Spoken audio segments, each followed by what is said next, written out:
Hey everyone, just coming to you with this public service announcement. If you haven't heard about Anchor, it is the easiest way to make a podcast. So let me explain. First and foremost, it's free to do so. You don't got to come out of your pocket. There's creation tools that allow you to record and edit your podcast right from your phone or computer. Anchor will distribute your podcast for you so it can be heard on Spotify, Apple Podcasts, and a whole bunch of others platforms. You can make money from your podcast with no minimum listenership. That's why I got on it. It's everything you need to make a podcast in one place. Download the free Anchor app or go to anchor.fm to get started. All right, peace.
Peace, everybody. Peace, everyone. Welcome to Masterminds with Brother Shamel. We'll get started shortly. I want to send a special shout out to you all, special honor to you all in the building. Just got confirmation. Brother Aseer, Grifters will return. We'll be on here shortly. So we're getting ready. We're going to have a real good conversation. So y'all just strap tight and we'll get started soon.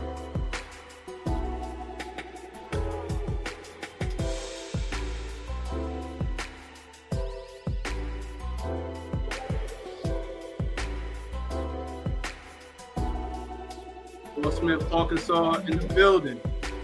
Peace, Queen. Ottawa, peace. Peace, Queen. Glad you can make it.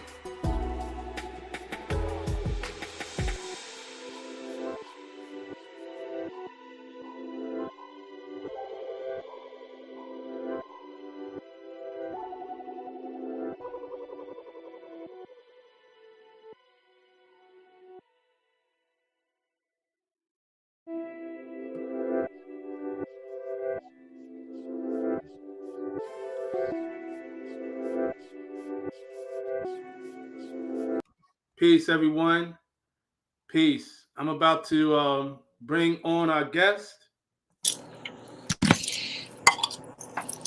Islam. Islam, brother. Can you hear me? Islam, brother. Glad you can make it. Honor to have you. How are you, my brother? Thanks for having I'm me doing on. well. I'm doing well, brother. It's been a great day. Um, First off, I want to say, as always, I'm definitely appreciative of you always extending yourself, you know what I'm saying, to get on the platform. Islam, peace, family, peace to everyone in the building. Let me see. We have Peace. Teacher Charlie Straight Talk. Peace, everyone, peace. All right. And brother, first let me ask, how's your day been? How's your day been? So far, so good, man. Still going. You know how it is. Indeed, You know, indeed, raising indeed. a 14-year-old, trying to tap in with two, stay tapped in with two elder children. So you know how it is, man. Absolutely, absolutely. You know, Yeah, family is always first. I wanted had the opportunity to spend some time with my sister. It's her Earth Day. Shout out Islam, Earth. birthday. Yeah, happy Earth Day to my younger sister Janine. Yeah, That's what's up. so absolutely more. So I'm grateful for that. Um, for everybody, your brother who really needs no introduction, but I want to go ahead and give you your honor. Thank So you. absolutely, brother.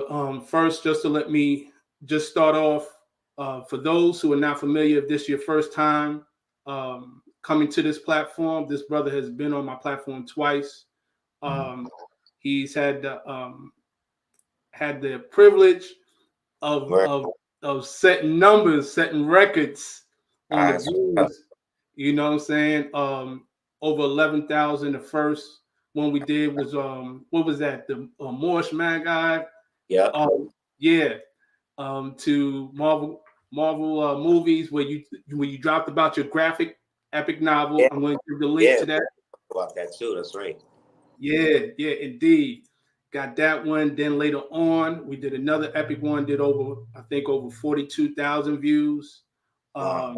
Where you dropped some serious jewels there. That was about over a year ago, Yep. and now you're back again. So I want to take the time out. Oh, also honest to your Empress. I got it Oh, in. Islam. Oh, that's what's up, G. Okay, great. You got it. Yeah, I Excellent, man. got it. The Rosemary's Baby. So I want Islam. to definitely shout that out. Let me go ahead and just go through everything on the links. First, I'm going to show for those who want to go to his website.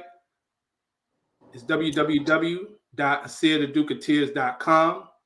That is his website. Y'all go and check that out. Um, Also, we have his Empress website, which is cordobaorganics.com, where you can get all of the great so once if you could kind of give an overview real quick because she has so much of what your wife, your Empress, offers on that website. Mm-hmm. She offers like anything that anybody needs when it concerns to eczema or dermatitis or any type of hyperpigmentation, scarring, irregular skin tones, anything. Yeah, anything that's herbal infused, that's like 100% natural, meaning real herbs naturally going into the body within each bottle. You definitely want to check out Cordoba Organics. There's no, like I said, literally no preservatives, none of that stuff in it. And a lot of us just suffer from underarm issues from the aluminum in it, fibroids, and all of that. And most of that comes from horrible products. So, Right. yeah, stuff that you apply to your scalp. You want to make sure that that's natural. Absolutely. Yeah, you want to use, like you said, the Rosemary's Baby, like you said, like you just got. It's really, really good for that. Absolutely. Absolutely. Yeah, and there's no shea butter and stuff in it as well, and any products. So with no shea butter base, like it's really a heavy consistency in terms of the product. It's excellent. And the consistency is something that you won't find. Yeah, the consistency is, you won't find it in nothing else. I promise.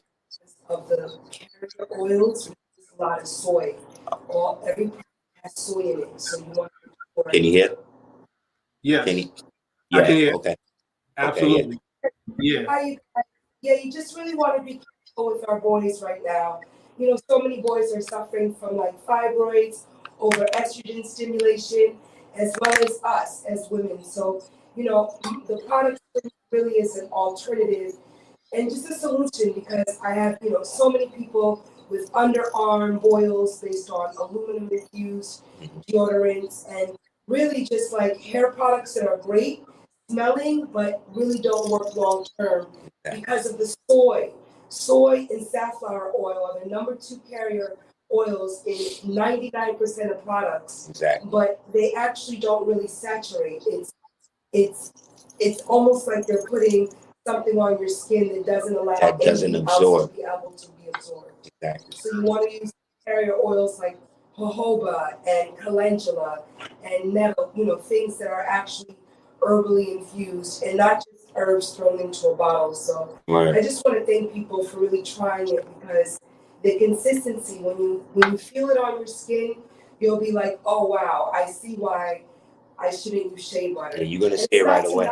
Other people that do use shea butter, it's just I wanted to really use ingredients that aren't mass produced, because they're really expensive and they're not available, you know, mass produced. Exactly. So thank you guys for trying. It's really just my only purpose. I really appreciate your support. Exactly. All right, y'all, have a great night, and thank you for sharing the website, man. Oh, no doubt. My pleasure. Gratitude, priestess. Appreciate you for providing us that. You know what I'm saying? Yeah, It's a real deal. I can attest to it. This is my second go round with it. It works.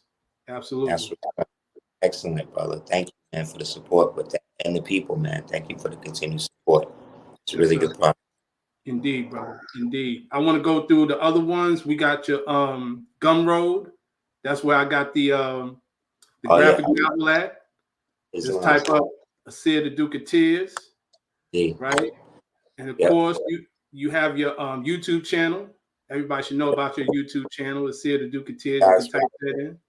On that, they've been trying to keep our numbers capped like a little under 50,000 for the past 10 years, which is crazy. But, you know, it is what it is. So anybody want to check me out over there, you can do that. If so, please subscribe, please share. And I just started a Rumble joint too. You can check that out. Absolutely. I appreciate that. Yeah, absolutely, brother. Yeah, definitely. I know 50,000. I know it's way more than 50,000, bro. Oh yeah, man.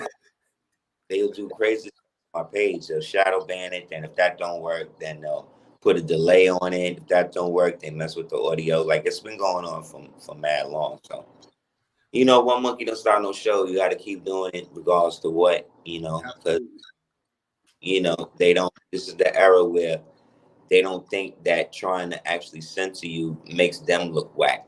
You know what I'm saying? To make you look like you actually got something to say. So they don't get that message. They're like a blunt instrument. They can't understand subtleties, subtext, nuance. You know what I'm saying? These people, all of that's wasted on this new crop of people, you know, in positions of so-called power. So absolutely. It's crazy because I had did a clip from one of the old interviews. I put it on TikTok, and they took the audio out. Yeah, that was crazy. I was like, what? So, you know what I'm saying? Yep. Crazy, yo. That shit is crazy. And it's like, it'll be like 3 other joints right next to me, totally on the opposite shit of what I'm saying.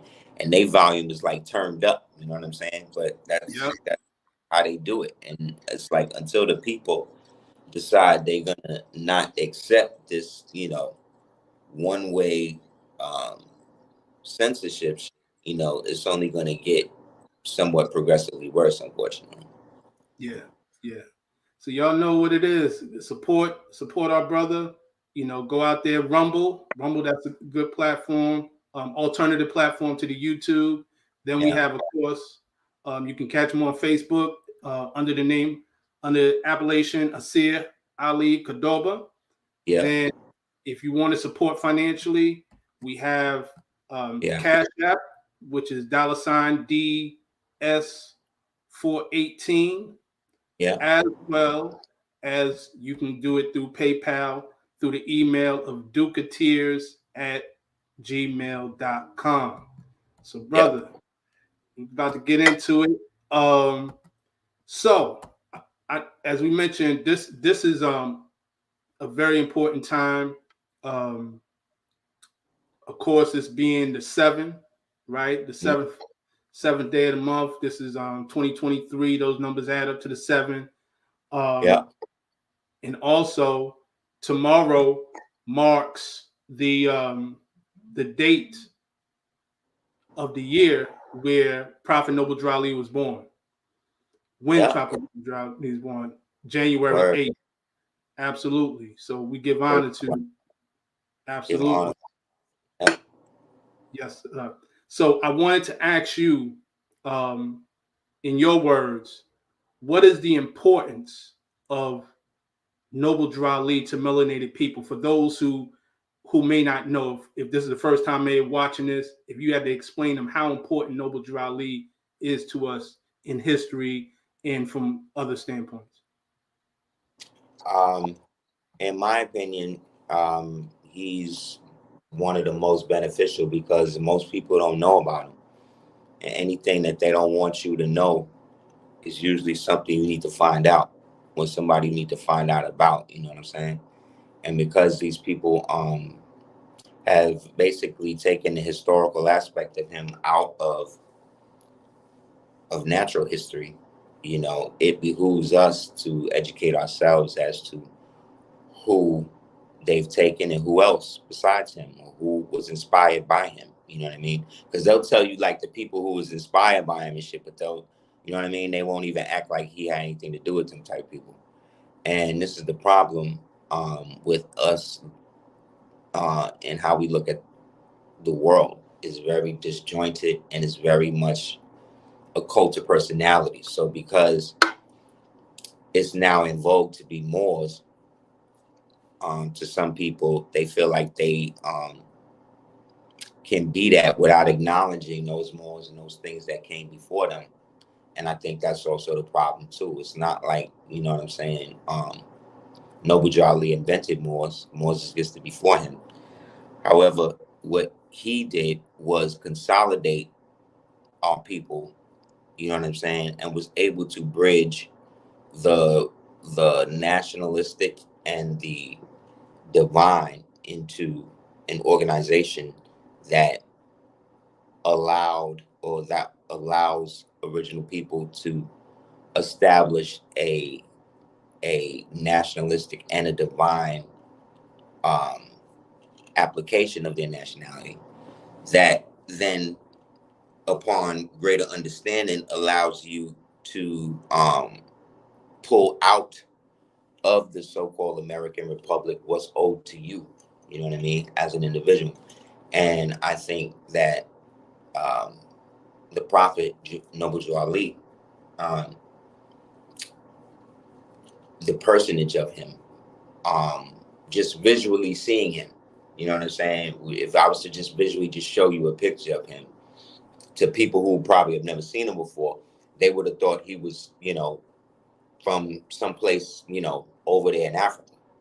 However, the fact that you had thousands, if not millions of people like him born here in America who have an understanding or had an understanding of themselves beyond the reconstructed history that was given to everybody to keep them away from their natural inheritance, as well as their spiritual self outside of what they have been taught to be by the three Abrahamic religions, whether it be Christian, Islam, or so-called Hebrewism or Judaism. And so him being able to relay such a message in such a short period of time that we today can still adhere to, whether we're a part of the religious organization or not. You see what I'm saying? Is really great. And the fact that the religious society came out of organ of the old Moorish Empire that we refer to as divine and national movement, that allows us to re-access that form of glory in the present day based upon our understanding on what was left by him as, let's say, the man, the temple as the application of such, and then our, like I said, divine and national movement as a means to not only represent that on a First Amendment level, but preamble level, meaning that our rights don't start with the 14th Amendment. They go all the way back prior to even the establishment of the United States. But we have interest in so many different countries all over, you know what I mean, as heirs, that we tend to claim our geographic place of nativity by classifying it as that. So, like, outside of the country, I'm an American, right? But within the country, I'll say I'm American. Okay, great. What's that? What's height? So if you don't have something to establish, to identify with, they're gonna put you at the bottom of the identification cycle by relying on the adage of you being a color. And the prophet was one of the first people in modern history to say that's not true. You know what I'm saying? So if it wasn't for him, we would have no so-called knowledge about us always being here, not imported from Africa, all that stuff that Garvey was saying. He came and corrected all that shit. You know what I'm saying? So, and at the same time, still gave respect to Garvey without throwing him under the bus. You know what I'm saying? Putting money on his books and stuff like that. That's really noble to be able to, let's say, have your brother in a position where he down bad, and then you almost take over his situation, clarify all of the things he did wrong to his former followers, which are now yours. But then at the same time, they still see you bigging him up, like still trying to help him, not letting him languish in jail just alone and shit like that. Like nowadays, that's the total opposite of what they do now. You know what I'm saying? So, from what I see and from what I've read about the man, it was a lot of character involved with him. Even when they set him up, you know what I mean? The same way they do now, they set you up. They try to say that you was this or that, you was this type of deviant and all of that. But the problem with a frame or setup is that if it's done by half-wits, it's not going to work. You know what I mean? And like most setups that are done, they're set up by half-wits and people who really weren't a part of the movement to begin with. And so the cracks within the stories that they try to malign about the man, almost 100 and plus years after his death, are somewhat laughable. However, they exist so that way nobody that looks like us can have a clean, direct line to the people without them attaching some sort of, avarice to your name. You know what I'm saying? So I think he dealt with that with a lot of grace. And before he could really set it straight and all of that, when they realized that didn't work, that's when they basically tried to set him up to kill him. So, and unfortunately, like I said, it's another proof that most of the people who fall victim, we fall victim to people that look just like us, which has nothing to do with any other nationality but us. You know what I'm saying? Right. Absolutely. Yeah, and I totally agree with what you're saying about how he handled it. You know what I'm saying? With all that he did and all the opposition, because he had opposition. You could name it from whether it was the Masons, Christian ministers, name it, Europeans, you name it. Coming over, hating that people calling him the prophet, trying to check his prophethood along the lines of Sunni Islam. It existed before all of that, fam. Like Moors, we're Islamic, right? But Moors, we're not. How do I say it? We are descendants of a race of high priests and priestesses. You understand? Who was around for so long that we was able to go into any system that developed after us that we most likely helped insist or create. And then whatever the political ages of whatever society or system existed, we was able to go in that and use that as a political system to maintain power within whatever the societal structure it was. So if it was Islam, that's cool. We could use that. You know what I'm saying? If it's Hebrewism, okay, great. Y'all doing that? We could do that. You know what I'm saying? If it was Christianity, okay, y'all doing that? Okay, we could do that, but we're not gonna do it like that. You dig what I'm saying? So that's the whole thing. Like, there's no real record. There's records of the Moorish Empire throughout history, and we have highs and low periods and stuff. Periods where we're not only ruling and taking the societies over, but we're projecting them into the future. You know what I'm saying? We bringing them, busting down all technology and shit like that. Then there's eras where we would just go and become straight agrarian again. It was just like farming. You know what I'm saying? Like, not dealing with none of that. You dig what I'm saying? Whereas when those times would happen, the people that wasn't us, who may have been on complexion or whatever, decided that they needed to keep the society going how they need to keep it going. So they then take what we not doing and then interpret it how they doing it, and then basically wind up with a new society, what they prefer, what they will call a new society, when it's really the same shit, just with different Moors with different ideas running it, or Moors who weren't from the original offset of the situation, who are now basically low key striving to take control of it by refocusing or rechanneling the sciences of those people who are mistakenly doing shit wrong, who think they're doing it right because they was brought up in the 33rd, because they was brought up in the church, because they was brought up in the mosque, because they was brought up in the synagogue, because they were brought up in the temple. You see what I'm saying? Like, Exactly. we don't have no birth record like that. So yeah, there were Islamic Moors, right? But remember, they found the DNA evidence of an original man in South Carolina 5-10 years ago, but it's just getting light now, whatever. Through a genetic institute in South Carolina, traced this man's DNA back over 385,000 years. You can look that up. From South Carolina, meaning the patrilineal DNA went all the way back 385,000 years, which means, you know, the devil undercut our numbers. So I would really double that. You know what I'm saying? I really double that. So I would say they say 385,000. I would double that to maybe like 683,000. But let's go with their number, 385,000. That means all of the ancient societies that y'all niggas is saying wasn't melanated and stuff like that, that date go before all of that. Because they only really dating Egypt and all of that back to 11,000 years. You understand? The Christians only believe the world started 6,000 years ago. You understand? So the Christian believe it started 6,000 years ago.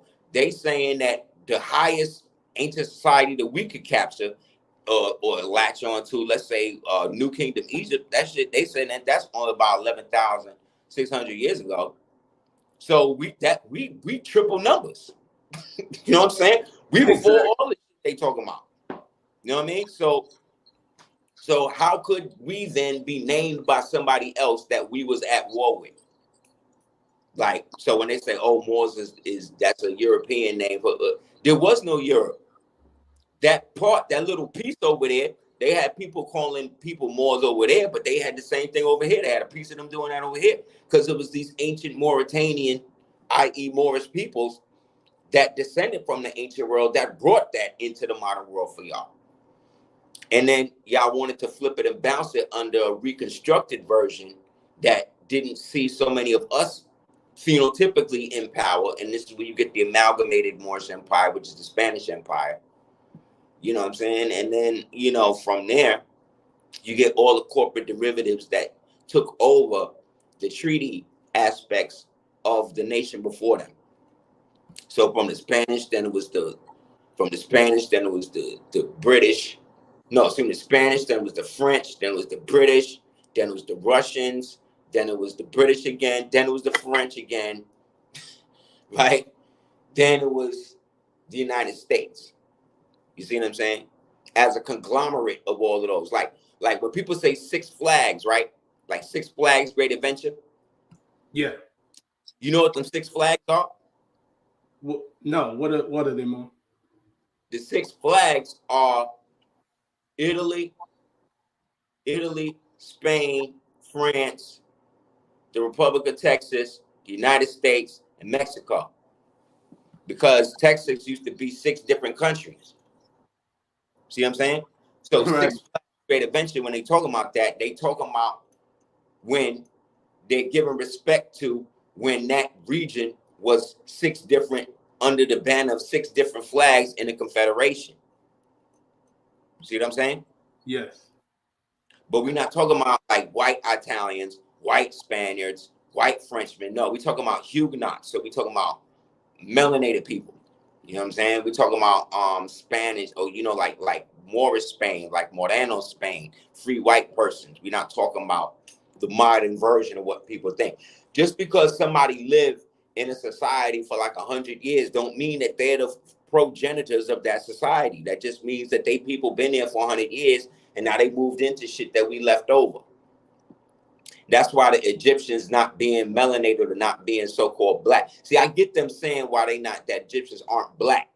Because when Zachary Hawass, which is the white devil, pale Arab Freemason, who runs the Egyptian tomb factory they got over there, that guy? Yes. When you say that the ancient Egyptians wasn't black, he's not saying that they wasn't melanated like us. That's not what he's saying. He's going by the status of what black mean today. You dig what I'm saying? Yes. And black, yes, it means colorless, pale, bleak, wanted to be varnished or dyed or something. Like, yeah, there's that meaning, but we also can't negate the everyday colloquial aspect of that has nothing to do with the supremacy factor or the criminal aspect that they've attached to the adjective. You dig what I'm saying? So I'm saying that to say that if somebody call you black in vulgar conversation, you can't just be always freaking out on them. You know what I'm saying? Because they may not know the vernacular when to do that. You know what I'm saying? But that don't mean that at one time you didn't see the same thing. So what I'm saying is, let's stop spookifying these words and start understanding how to greatly basically put them in the proper place and the proper usage of that. So that way we don't fall, you see what I'm saying, under the same spell that we went through before by identifying each other erroneously, which actually benefits this decaying society around us instead of us as a collective people, Indeed. And when you spoke about the Texas, the Six Flags with the Texas, that just brought me to mind. I remember the fact that, and even Eddie Griffin talked about this. This was one of the first time I heard it. They got an embassy of Texas in London. That's right. Yeah, that's a fact. Right. Anybody can look that up. Because that's the Lone Star State. What's the flag on the Moors? What's the flag with the Moroccan flag? It's a star, right? Because that's the Lone Star State. Because that's where the Alamo was established under the ancient Mauritanian races. That was one of the last mosques that's there. Matter of fact, if you used to dig under the Alamo, you just keep going. Like, it's a huge edifice. You only see the top. That they say is a church. They converted it to a church, but it's actually one of the oldest mosques built by the Almohad Moors back during the time of the Sultanate of Enoch Titlan, excuse me, that they call Mexico today. And out of that came something called the Treaty of the Three Guarantees, the Treaty of Hidalgo, and then after that we get the congressional record of 1845 that basically says who the land really belongs to, and it belongs to us as the ancient Mauritanian races, because the Mauritanian races are connected to what they used to refer to as the Atalan or the Atlantides, right? which was the ancient seafaring kingdom that set up the new world and the old world through the dominions and the empires from what they refer to as North Africa. North Africa is anything north of Africa, right? So that's also Spain and west of Africa, and that's also everything going all the way up to the Mississippi River or the Nueces and the Bravo River. You see what I'm saying? So our understanding of geography is messed up. Our understanding of genetics is messed up. Our understanding of commerce is messed up. Our understanding of a lot of stuff is just messed up. You know what I mean? Because the clarification for certain things isn't applicable to the masses. So they rely on people, unlike myself, you know what I'm saying, who sound like they know what they talk about. You know what I mean? But in the reality, they don't live this like that. So they haven't lived it long enough to come to the divine truths that exist within this as a viable lifestyle option. And that is, if it's not bringing you love, truth, peace, freedom, justice, and equality, then it's most likely a lie or a detriment. You know what I'm saying? So if you're not filtering your life through those concepts, then you're morally bankrupt anyway. So you're going to be taken advantage of regardless. You dig what I'm saying? And that's how people fell. We fell because we ceased to recognize our noble nature. And we are a noble race. We are not a criminal race. Criminality is not the basis of our identity. Just like slavery is not the basis of our identity. Just like our skin color is not the basis of our identity. It's something. Identity means something to be recognized by. Let's look at it on a simple level. So whatever you choose to be recognized by makes up your identity. Your identity can't be made up of, see what I'm saying, something that's based on somebody else. You understand? Exactly. So you can't base your identity on what you hope somebody would recognize in you. You have to have your identity, whether this person recognizes your identity or not. You understand? Exactly. So I don't ask to be a Moor. I don't ask to be a man. I am that. So I don't have to prove that. You see what I'm saying? I only have to prove something to you. Like, for instance, Moors are not to be taxed, held accountable in under any type of construction or operation of law according to Georgia statutes. And remember, Georgia never ratified the 14th Amendment. That's why it's never been actually proven to be a bona fide document. That's why prosecution under the 14th Amendment sometimes falls into disarray, because it still was never ratified and most likely will never be. It just works in a corporatized constitutional democracy. You know what I'm saying? But it doesn't change the fact that you're not supposed to do that. But the burden of proof is on the Moor, the individual, to show and prove that he is not under the operation or the construction of law that the Negro Act and those things provide. You understand what I'm saying? Yes. So basically that means once I show and prove who I am, it's their job. They're now obligated. They've now been put back in a proper place. And if they choose to do the opposite, they have now crossed the line now and become treasonous. You see?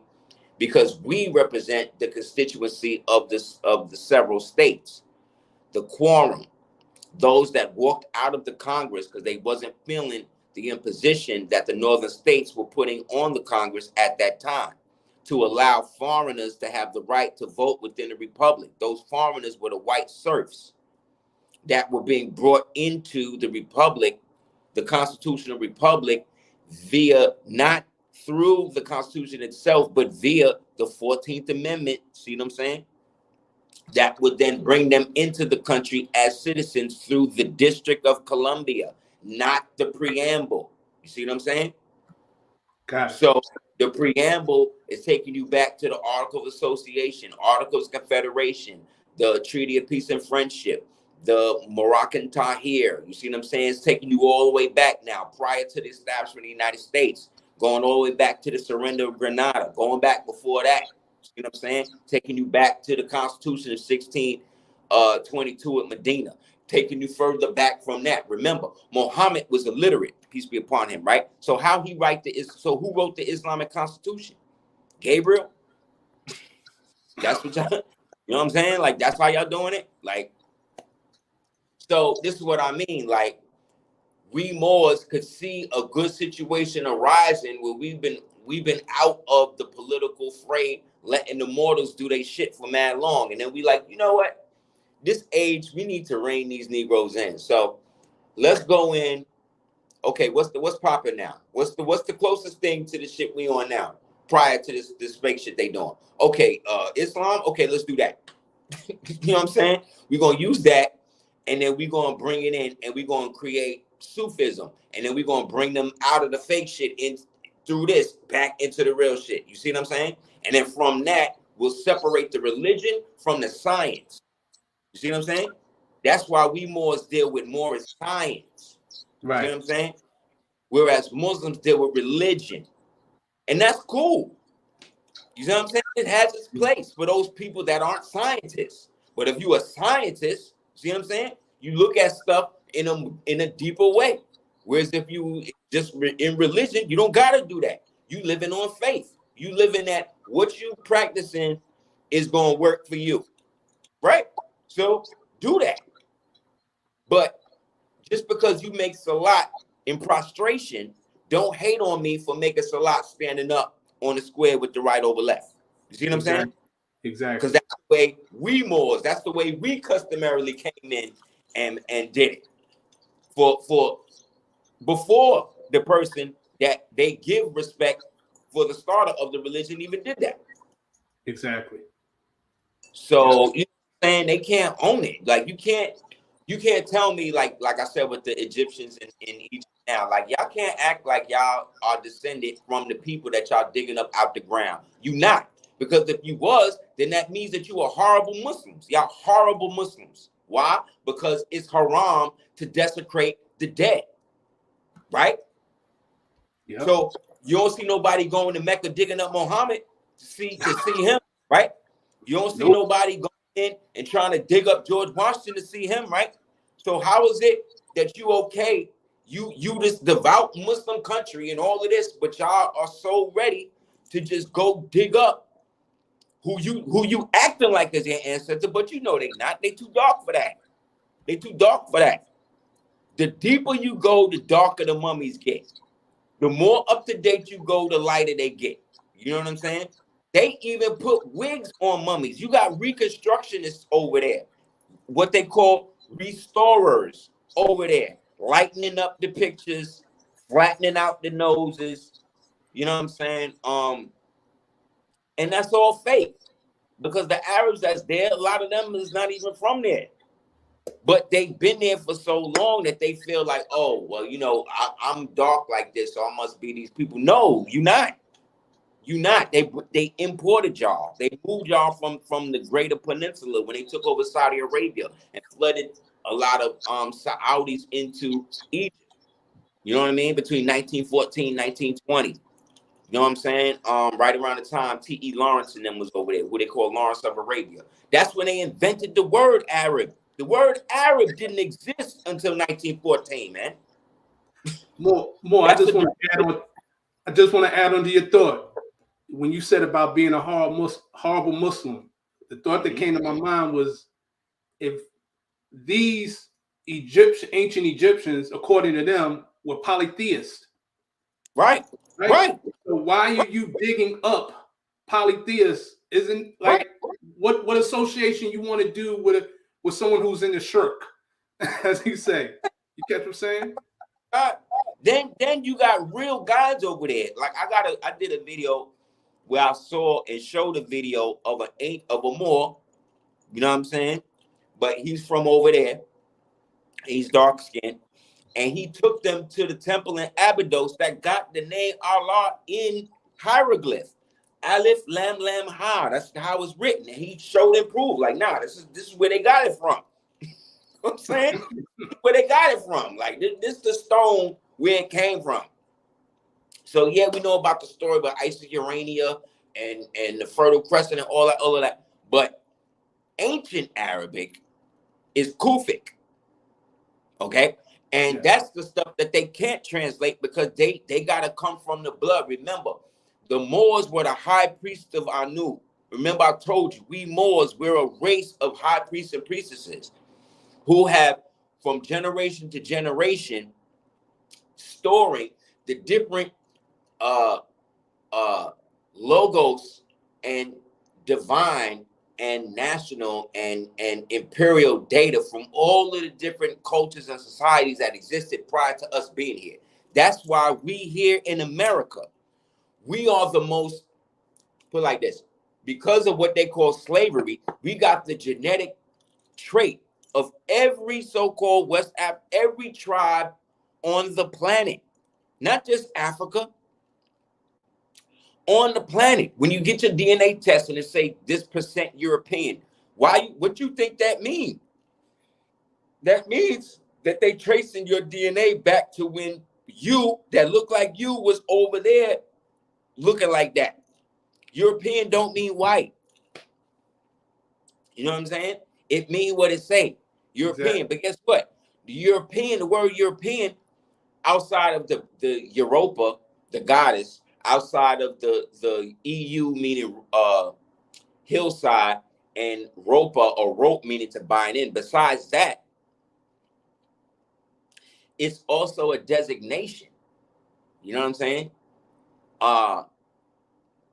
And on top of that, it's like anything else. It's a way to describe a place. But even that place that they was calling Europa was being called that by Moors or melanated people of entities like the Holy Roman Empire stuff that was trying to break away from the yoke of the Khans in them that was controlling Asia from the fall of what we would perceive the Roman state. So they're really West Asia. All Europe is really West Asia. So everybody in Europe, whether you in Italy, Spain, you really West Asian. You know what I'm saying? Really. That's where the word, and then when you go further from the European side into the so-called steppes and all of that, that's where you get the Eurasian words, right? But when you go into the ancient peoples of Eurasia, you're going to go into the Thracians, you're going to go into the Scythians, and these people was melanated, dark skin. You understand what I'm saying? These people was not what we were taught that they look like. So it's the same thing going back to what I was saying with the Egyptians digging up our ancestors, turning them into paint. Do you know that a lot of the paint that was used to paint the pictures that Picasso and these niggas was doing was painted with the pigmentation that they got from grounding up mummies? That it was called mummy brown, mummy red, Indian red, umber, dark umber, burnt umber. These are all shades that they took from grounding our ancestors up and turning them into paint. They was eating them. They was having mummy stew. When the white man first got out there, when the Jews first got into the pogroms, when they was trying to basically give themselves legitimacy, basically they started squatting between 1899 and like 1930. They went into Egypt as like homeless people and was like just squatting. And enough of them from Central Europe was going off of visas given to them, paid for them by Lord Rothschild. And once the Balfour Agreement was made, then they started an influx of homeless Khazarian Jewish people who had no genetic connection to the ancient patriarchs. Not saying that the Egyptians that was there at the time had relations with them either. They didn't either, but they was more natural to that environment than the Russian Jews that they was importing. You understand? So they both colonizing. Let's keep it real. Like they both, you know what I'm saying? They both taking advantage of the fact that we ain't there. So they both coming up. It's just one had a bigger bankroll as we start moving into the time of fiat currencies and central banks and shit. And then they basically leveraged themselves enough to be able to disenfranchise the government was already there. So by the time the Egyptian so-called government that basically was appointed by the British was already there, they was like, well, nah, we not backing you up.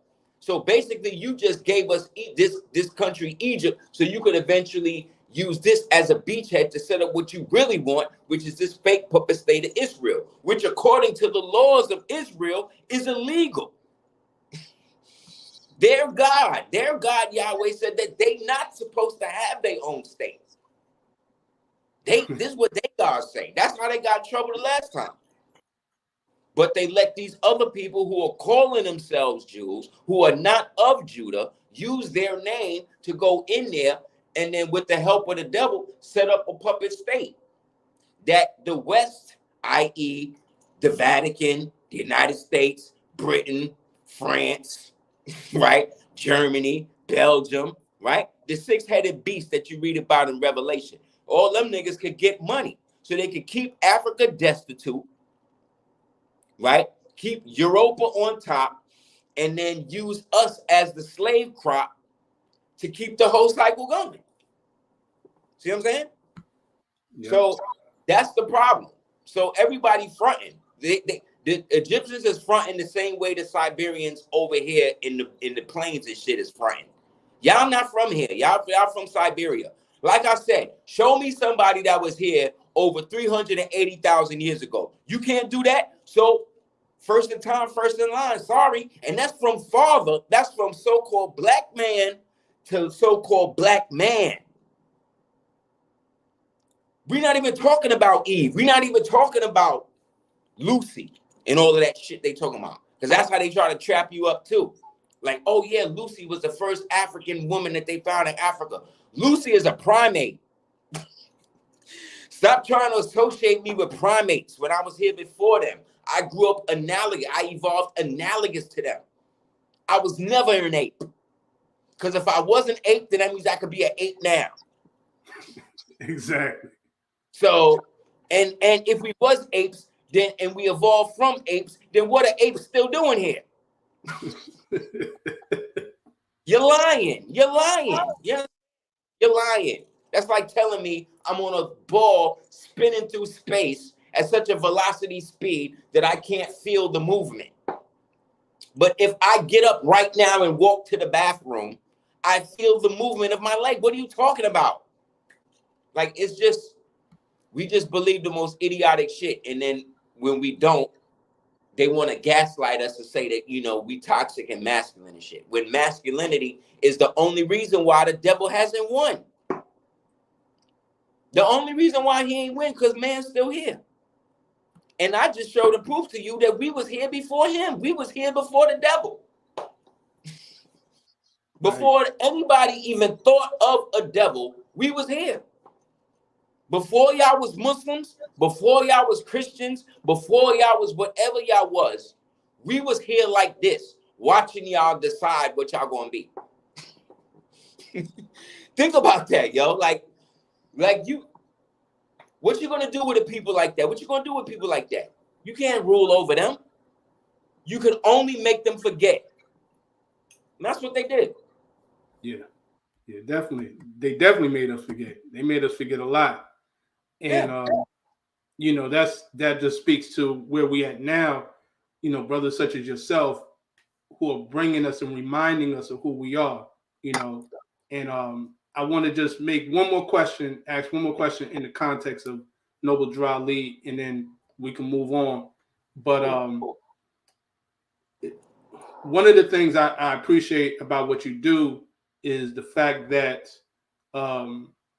you say specifically in your descriptions on your videos, you know what I'm saying, about, you know, people making sure that we support real Moorish information, and you know, giving credit where credit is due, and how certain people are taking pieces of it and not giving, you know, acknowledgement to the Moors or to the Prophet. And what we have witnessed, all of us has witnessed, throughout the past, I mean, at least 20 years, but let's just say the past 10 years, even more so, is individuals using the Moorish paradigm for their own personal, reasons. And then when they're approached with certain information that they themselves, like you said, they're not even equipped to address, whether it's nationality, whether it's anything, they resort to slander. Last week, I did a video on the guy, Tariq Nasheed. You know what I'm saying? He put out something, he was just really just slandering Noble Drew Ali. And I see there's a lot of that coming up. What are your thoughts about, that type of mindset that seems to kind of seep away every now and again? Like I said, man, I was here before a lot of these guys. You know what I mean? I was here for a lot of these guys.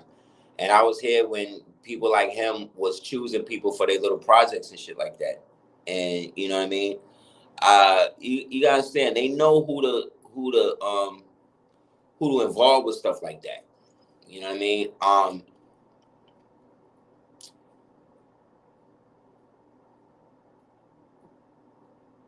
Like I said, all of these niggas got fezzes in the closet, first of all. You know what I'm saying? They all got fezzes in the closet.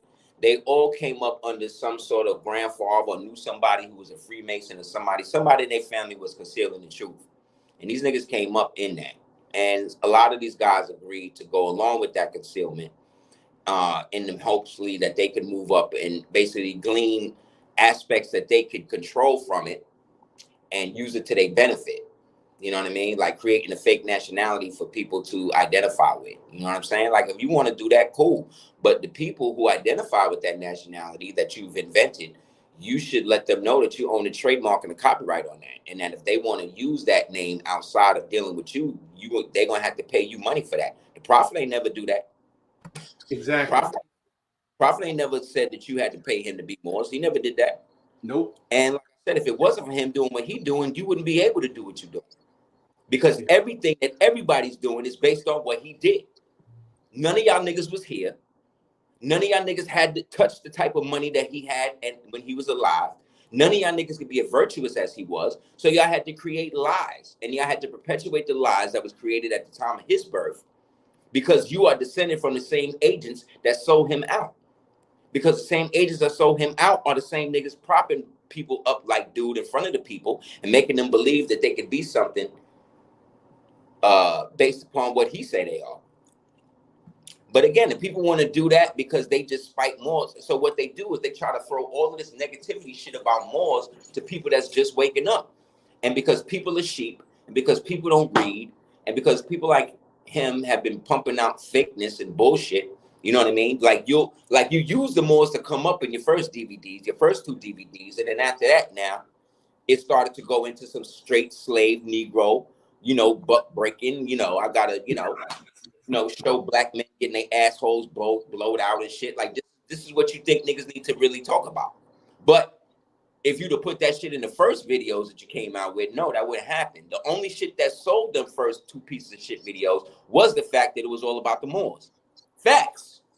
Like I'm not even saying it because I'm a Moor. I'm saying that because I was a part of the culture at the time that this nigga brought this to the people. And you put Moors like Valentine and these people in your shit. So now all of a sudden, they bad. And that just so happens to be at a time that you trying to pump yourself up to be the leader for your fake little crew. You see what I'm saying? That you moving into whatever position that you want to be in because you want to get you some reparation money. That's cool, man. You know what I'm saying? And I know, I've watched it. Everybody that has tried to shit on the Prophet Noble Drew Ali in this community has been thoroughly ass whipped. Go back and do the research from when it started.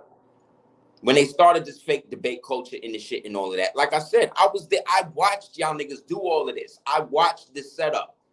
I'm the one that said, no, I'm not going to do that. I'm the one that said, no, I'm not going to take this money to debate this idiot because the police gave him to you so that way you could prop him up in the community so people can feel like he's somehow knowledgeable because he bested Aseer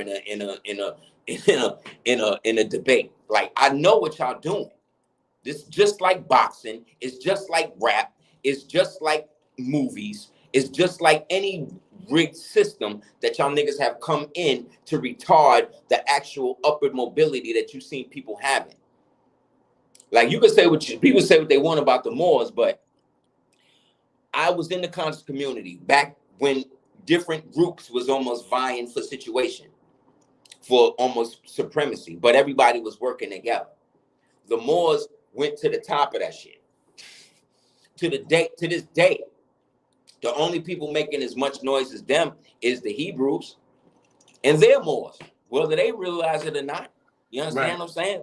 I'm not caught up in set tripping, in sectarianism, in deterministic feelings and thinking.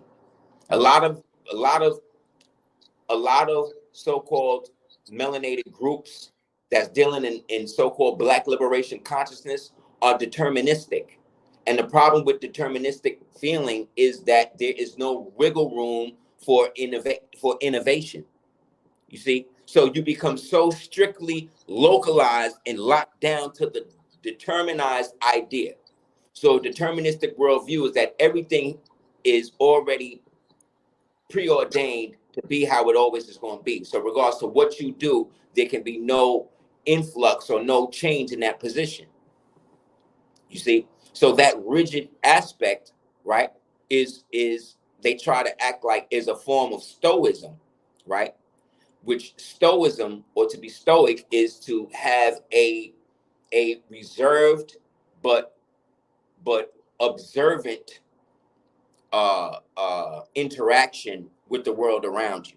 Whereas the determinists, they're like, well, everything is already structured anyway, so I need to basically be a part of the order, you see, that is going to maintain that structure, whatever that order is. So it could be the Freemasons, it could be the military, it could be the SS, it could be whatever. They don't care. So long as they're serving a deterministic idea that they can control other people with, you see? That is the goal. So whether it's Marxism, communism, Black liberation theology, anything that they are using to try to guilt you into being that. So they can't stand on their own merit. So they got to throw dirt at shit that you like, you see, or stuff that has already been proven. The Prophet Noble Joe Ali came and was already proven what he did. To the fact that we're still here today, and niggas today, 200 years later, is still trying to copy what he did and still doing the same tactics that they was doing in 1920 to do it. Fact. This is how pathetic these niggas are. This is how broke these niggas are. Because their ego is what is allowing them to attract people to them. Not their works, not their deeds, not the production of what their words bring about. You see, has nothing to do with that. It's all about looking flashy. It's pimping. They pimping. They looking flashy, right? What do pimps do? They use flashy shit. And wasn't this dude a pimp at one time? Didn't I see him on a Michael Moore show going to pimp the Congress, right? With the cane and the big hat and the pimp walk and all this shit, right? This y'all niggas leader? This who y'all want? Cool. I'm not even mad at it. Because people like that is so, movements and people like that is so beyond where I'm at. You know what I'm saying? Like that's light years behind where our people really are. Y'all niggas is still debating on whether or not y'all was brought over here as slaves. You understand? They still dealing with that. I'm dealing with the fact we done been here over 385,000 years. So that means any law put down on earth came from us. The fuck are y'all niggas talking about? So why do I gotta follow what this new nigga talking about? When he just regurgitating shit that people look like me already gave him to put in position, to wrangle the minds of stupid people like him. So that way they can move in a certain way that doesn't allow the culture to stagnate. So that way the real people move into society, people like us, are free to do that because people think that it's really this nigga doing it. No. No, he's just a means to an end. Allah got him and a bunch of these flunkies out here, just doing what they need to do to make it look like it's something that's not, because they're not strong enough or they're not man enough to stand on their own merits, because they got shit that's out there in the world that contradicts the shit they saying now. Period. Yep, that's real. So that's you real. know, and again, this is no hate to nobody. Right. If you that movement, work that movement, man. If you feel that's where it's gonna get you, get it. I believe in freedom, justice, and equality. So if your freedom, so if freedom to you means you need to be enslaved by somebody else, I support you doing that. I support you going into that slave system if that's what you think your freedom is gonna come from. Just don't bring that shit over here. Because over here we got nationalities. Over here we got plans of action. Over here we're dealing with the next 250 years. You know what I'm saying? Over here we dealing with what we're going to do about the agricultural situation. How we're going to establish homes. How we're going to establish sustainable environments and shit like that. Y'all niggas is talking about how y'all going to get this money out this white man pocket. That's basically where y'all at. So be there. And while they're doing that, you got the other ones out here deciding whether or not, well, I'm Aboriginal, I'm Indian, I'm not Black, I'm not Moor. But the through line with all of these so-called movements is their disdain for Moors, though. But ain't no Moors ever do nothing to them. Exactly. Most of them just heard about Moors. So who is the Moor hater? Who is the El Cid amongst y'all that's trying to turn you against it? So you the type of person to choose one ancestor over the other. Okay. Okay. And y'all niggas wonder why y'all cursed. Y'all wonder why y'all movements and shit don't work. Because you stayed dissing your ancestors, you stayed dissing your family, you stayed causing wedges between the niggas that can help you today, right? You stay pimping your women, you stay creating false nationalities, false ideologies to get people caught up in so you can make some money, so you can build not a school, not a temple, not a library, not a sustainable housing. You just build some shit that people can come see something, look around, and go home. There's no communal infrastructure. There's none of that. Not to mention, if they use that term and they get too big for using that term, you're gonna sue them, buddy. Buddy is gonna sue y'all. He's gonna sue y'all for trademark infringement and copyright infringement for using titles that he done came up with that he can make money off of in the future. So if you want to write a book about being a such and such, you better get clearance from him, because it's going to be like sample clearances. These niggas going to start trying to copyright and trademark information. You know what I'm saying? So that way they can make money off the real scholars and stuff that they know is to come. You see what I'm saying? And that's basically going to supplant them. So nobody wants to support their replacement. So they're going to keep people as brain dead and as caught up in running back and forth and hating Moors as much as they can. So keep doing it. Because people like me, real Moors, is out here in the world that have discussions with not just Moors that's like American in the world, but like Moors in different countries. Y'all don't realize that. That's what they don't get. Yeah. There's Moors in other countries that I talk to on weekly basis. More in Mauritania, Cameroon, Germany, Swaziland, places you wouldn't even think. Indonesia, and they saying the same thing. Yo, I said, why is these niggas in my country on some other shit? How come they not claiming their nationality? Because the same sellouts here is over there doing the same thing. Because in every country, there's a Freemason lodge, right? Where these niggas get together and decide how they're going to retard the communities around them. Because that is the beast. When they talk about the great beast with the great tentacles, that's it, y'all. I don't know if y'all know, but that's it. Yes, Hey. you can be a Mason, but guess what? You existed before Freemasonry even existed. Exactly. Before niggas was giving each other handshakes and pass grips and lion's paw grips and all this bullshit. You existed. You was here before niggas had hands to do all that shit with. And you worried about that? You understand? You existed before aprons. You existed before they codified this shit. It's all based on how you naturally were. Yeah. You had people who would come and be behind bushes and rocks and draw you and write what they would see you doing. Like what you see in National Geographic. That's how they would do. Right. And be like, okay. Then they would go back to places like Europa and be like, yo, this is okay. This is how you eat with a fork. This is how you use soap. This is how you write. This is how you light fire. You understand what I'm saying? Like, yes. Y'all niggas is way downstairs when it comes to your overall footprint in reality. You really don't get it. They study us. They've always studied us. Yo, man, they really don't get it, man. They want to act like I'm gods and we all of this. And yeah, you don't believe that shit, Bree. You don't believe that. Because if you was God, you wouldn't have got vaccinated, bro. You know what I'm saying? Like, stop the cap, yo. Stop the cap. All y'all niggas believe the white man, the devil. Half these niggas that was talking you this shit was telling you, making DVDs when I was coming up about why you don't take the flu shot and this and that. These the first niggas to get it. The first ones to get it.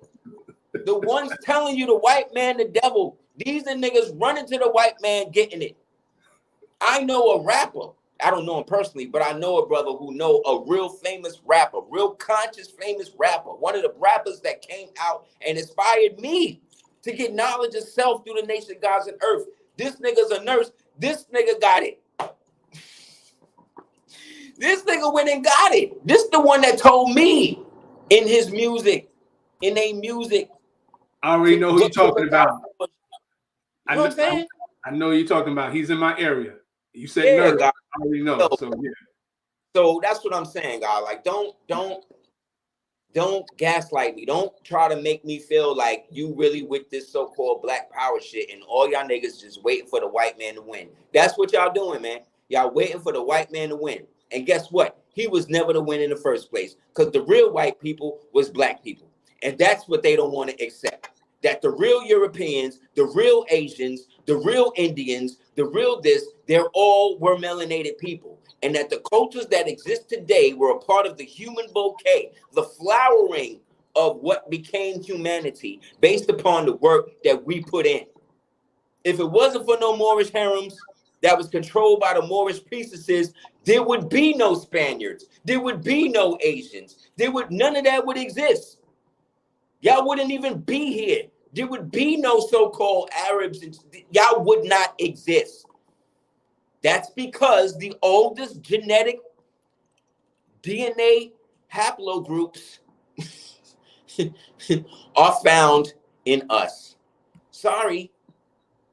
What's up, King? It's my son. Indeed. You know what I'm saying? It exists with us. The most genetic diversity that you will ever find, you will find in places where, like Africa. You won't find no genetic diversity in Europa. What genetic diversity is in Europe? What are you talking about? Where is it at? It don't exist. That's why it's being repeopled now.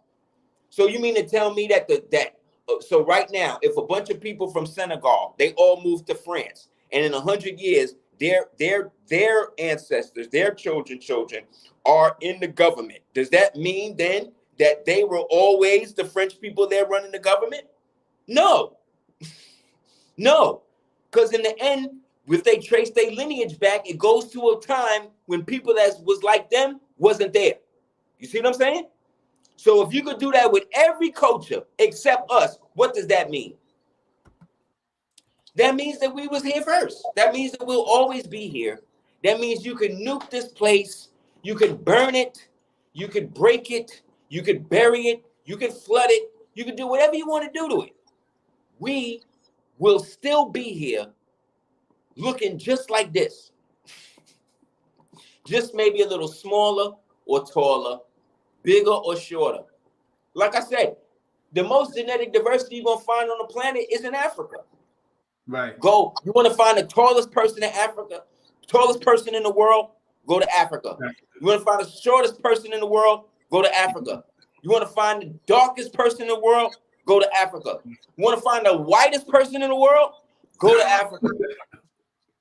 Go to Africa. That's all there. You want to find Spanish-looking people, go to Africa.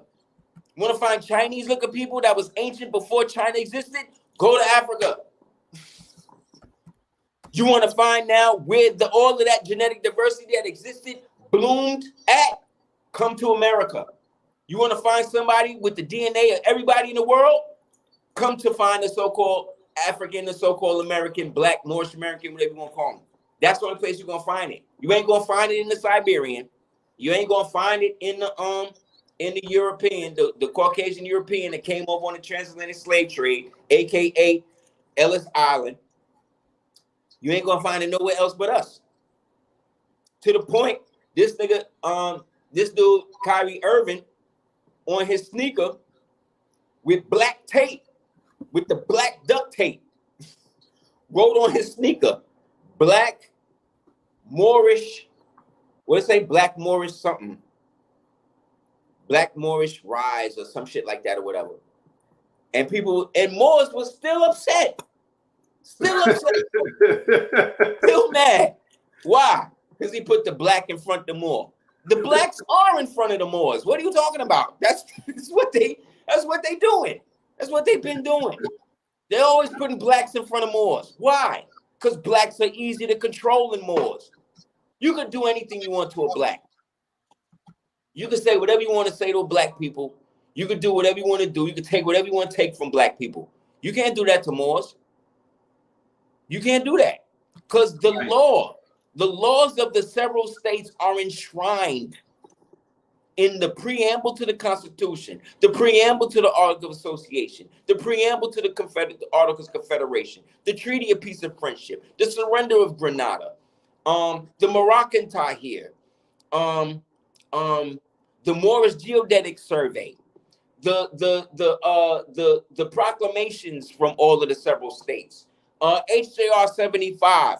We put that in a month before they went into the 1933 bankruptcy. So before they went in and took everybody's money, they had to set a provision for Moors to be able to claim their nationality. So that way, when this shit happened, we wouldn't be affected by it. But they want to tell you, oh, United States is institutionally racist. Show me a law right now that says that black people are prohibited from doing anything. I'll wait. Show me a law right now that says if you black, you can't go here. If you white, you can't do this. Show me that law. It don't exist.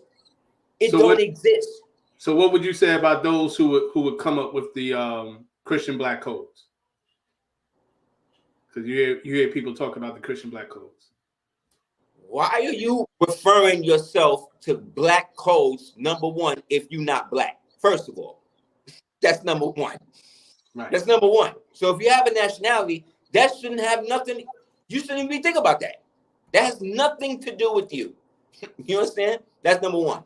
Number two, them shit was written in 1723. What are you talking about? It's 2023. Right? We're in 2023. You talking about some shit that happened in 1723 that was overturned in 1965? What are you talking about? What you think niggas was getting beat in the head in the what you think Martin Luther King got these niggas get beat up for? What you think they did all that for? So that way they would have the right to go into areas that wasn't specifically theirs. What does that mean? That means that they had their own areas. That was theirs. That was separate from white people. Exactly. So that means what? That means that they had their own schools, their own libraries, their own policemen, their own towns, Didn't they? Yep. Didn't we see that? Exactly. Rosewood, all of that. All of that, right? They had their own oil wells. I got pictures of black people, of melanated people in Tulsa, Oklahoma, pulling 3,000 barrels of oil a day out the ground. Before there was a Rockefeller, before there was any of these niggas that they made you think invented oil drilling. You know what I'm saying? So again, where is the institutional racism y'all niggas is talking about? I'm not saying racism don't exist.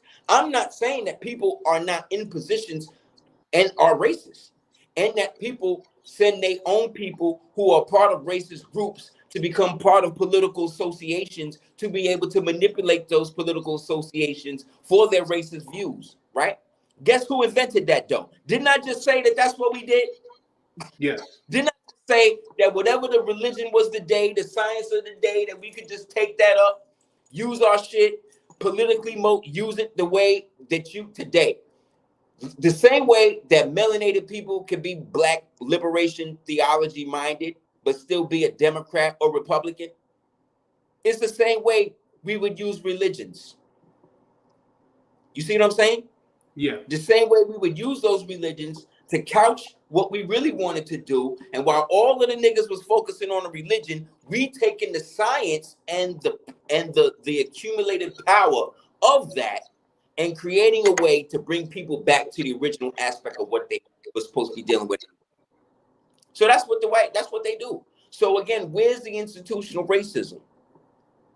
Britain was the first country in the world to ban. You know how many British sailors died trying to free themselves from slavery? From us. From us. We was the ones enslaving everybody. We was the ones doing it first. Better. Better than you. Better. You understand? We had an institution. You understand? Where white people would never be free. They would never be free even now if they didn't do what they did.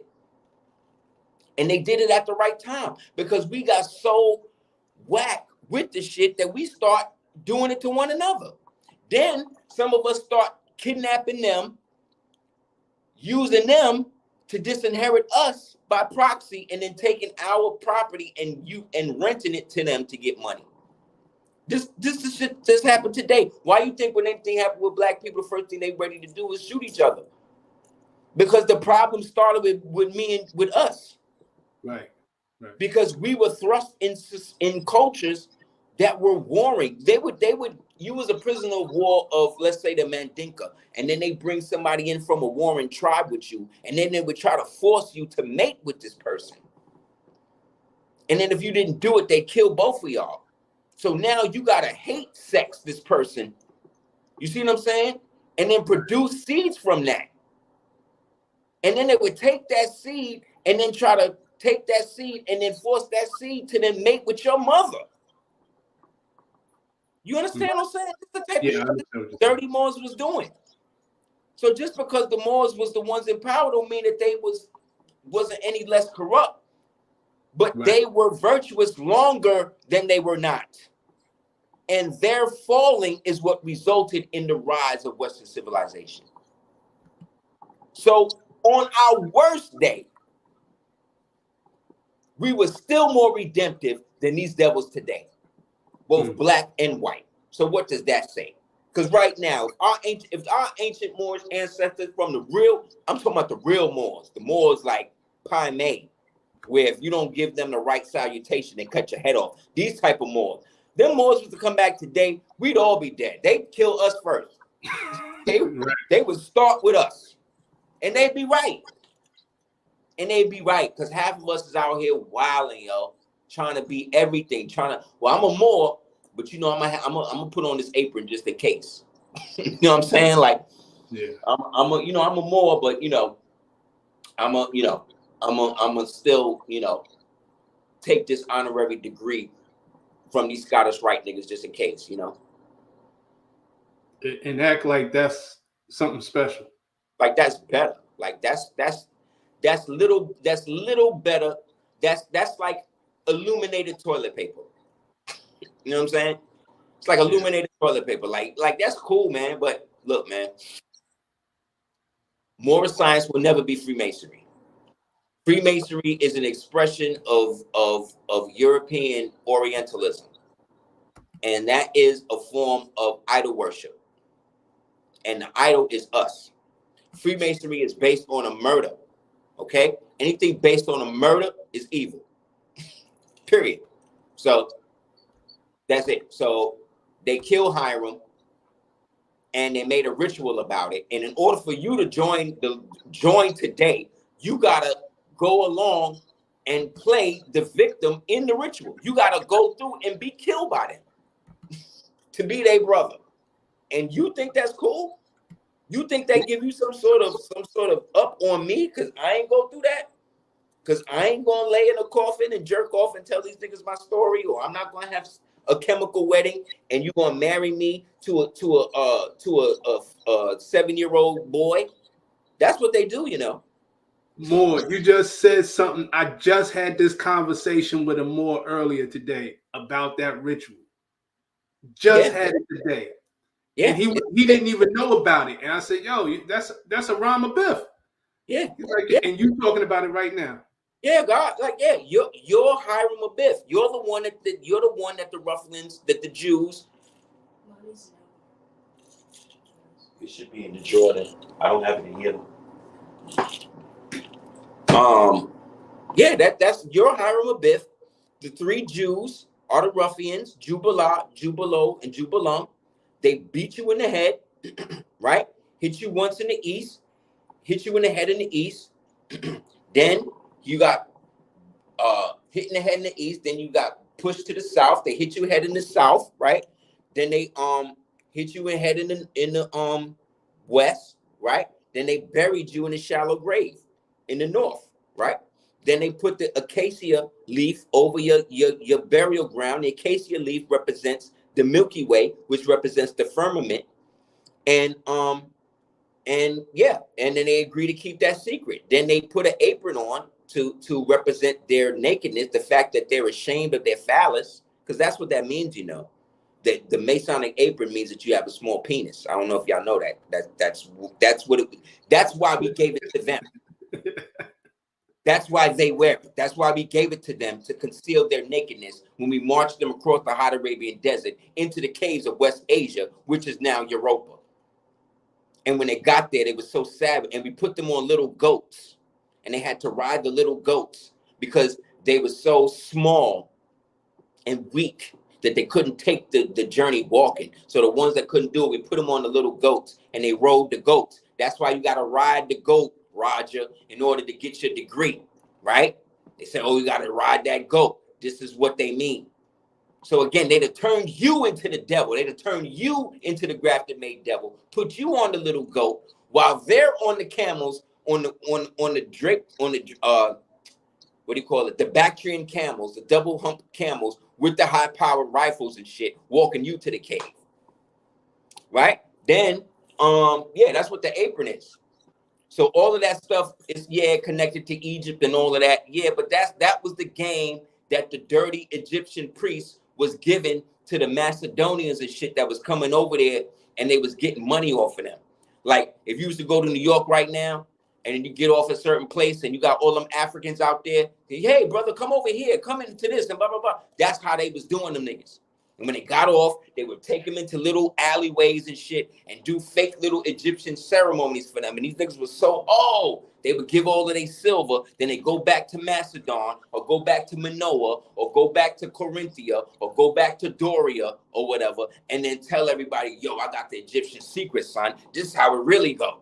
No, that's just what the dirty priest was giving y'all niggas to get some shekels. You know what I'm saying? And the same game is being run today by the same people, man. It's the same shit.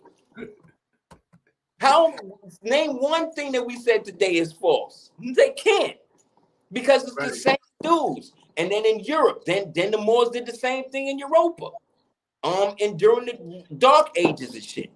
During the Dark Ages, they didn't have nothing. They didn't have nothing, and they was totally under the yoke and foot of the Khan and them in Asia, right? The Khan now, that's our cousin. You know what I'm saying? That's our cousin. The Khan is the cousin of the Sultan, basically. You did? So they in a Khanate, we in a Sultanate. And we both making money off of these West Asians. We both keeping these niggas in the dark. But me, they don't even know I exist. They don't even know this part of the world exists. That's how much he kept them in the icebox to get that, to keep them like that. It wasn't until we went into Europa and opened it back up for them. That's what caused the beef between us and the Khan. Then the Khan and them in the 13th century tried to invade. And then our cousin Abu Bakari, right, sent his peoples over in the 13th century. And then we shut that down. Then the prisoners of war that the Khan sent over, who were the Siberians, got put on plantations, as well as the African mercenaries. So the Siberian mercenaries got put on POW camps that we'll call reservations that existed in the plains, right? Right. And then the African dark-skinned mercenaries, right, that was coming over, they got put on the plantation systems in the South. That was being run by the Confederacy people that look like us. You see? That's why when the slaves got freed, they transferred the ownership. You see? Because now they were going to use these disproportionate slaves to get rid of the rest of us. And then allow the slaves that did this, the white slaves who did this, to then become citizens under them. And then give those white slaves limited jurisdiction over us. See? Simple. We making it hard. If reparations is really like that, how many of y'all niggas is petitioning Ghana or petitioning Burkina Faso or any of these other African nations for sending y'all niggas over here? Why you keep going to Europe? That wasn't where the supply chain started, you know, according to the story. Right, according to the story. According to the story. So is this why Ghana is giving free citizenship now? Because they don't want to share that reparation money directly to niggas. So we'll just give a passport real quick. Why wouldn't they? It's all a scam. They all scamming.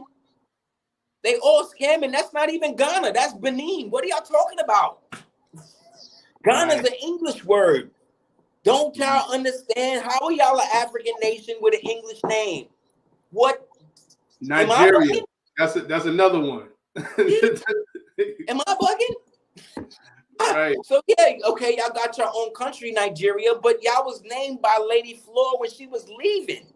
Right. When she was leaving, she's like, you know what? Call this place Nigeria. I'm out. And y'all did it to this day.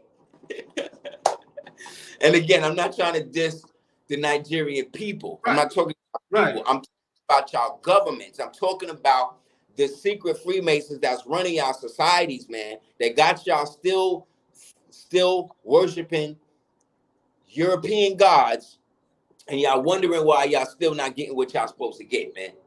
Why you think all the Africans go to Europe for holiday? Because all of the ruling people in Africa was really from Europe. They brought all of them niggas over there during the age of new imperialism. Look it up.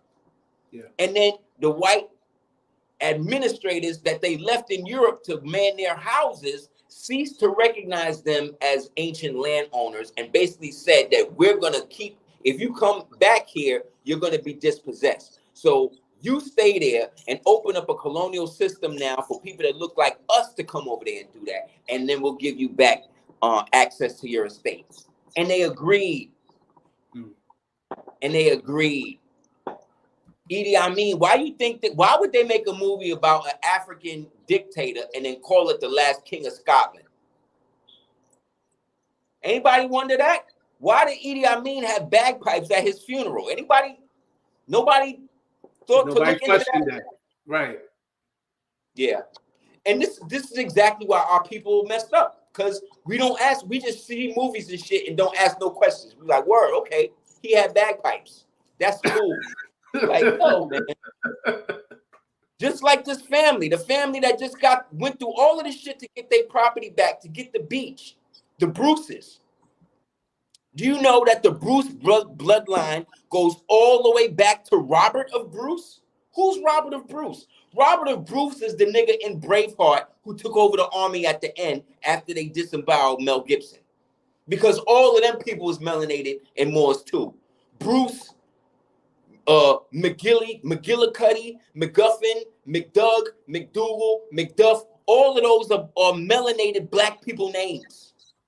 The Max, yep, that's right. The Micmacs, the Max, all of that come from the Pictish and the early Britons. All of them niggas was coming from a place they call Scotia, that they now call Scotland, and that was an Egyptian colony.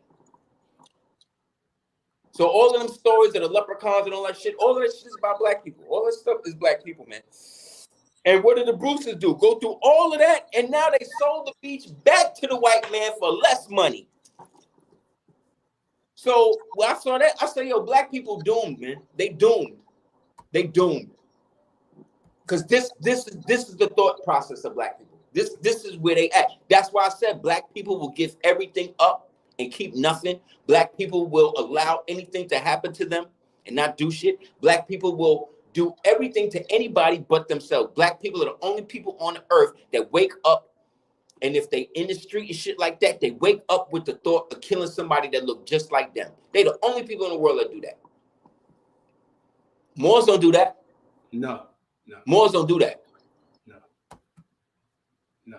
It's something, because you just speak to it about how far, these Asiatics have fallen in that mind state where, that goes back to in the Circle 7, straying after the gods of Europe of whom you know nothing. But we talking about the pale skin mindset.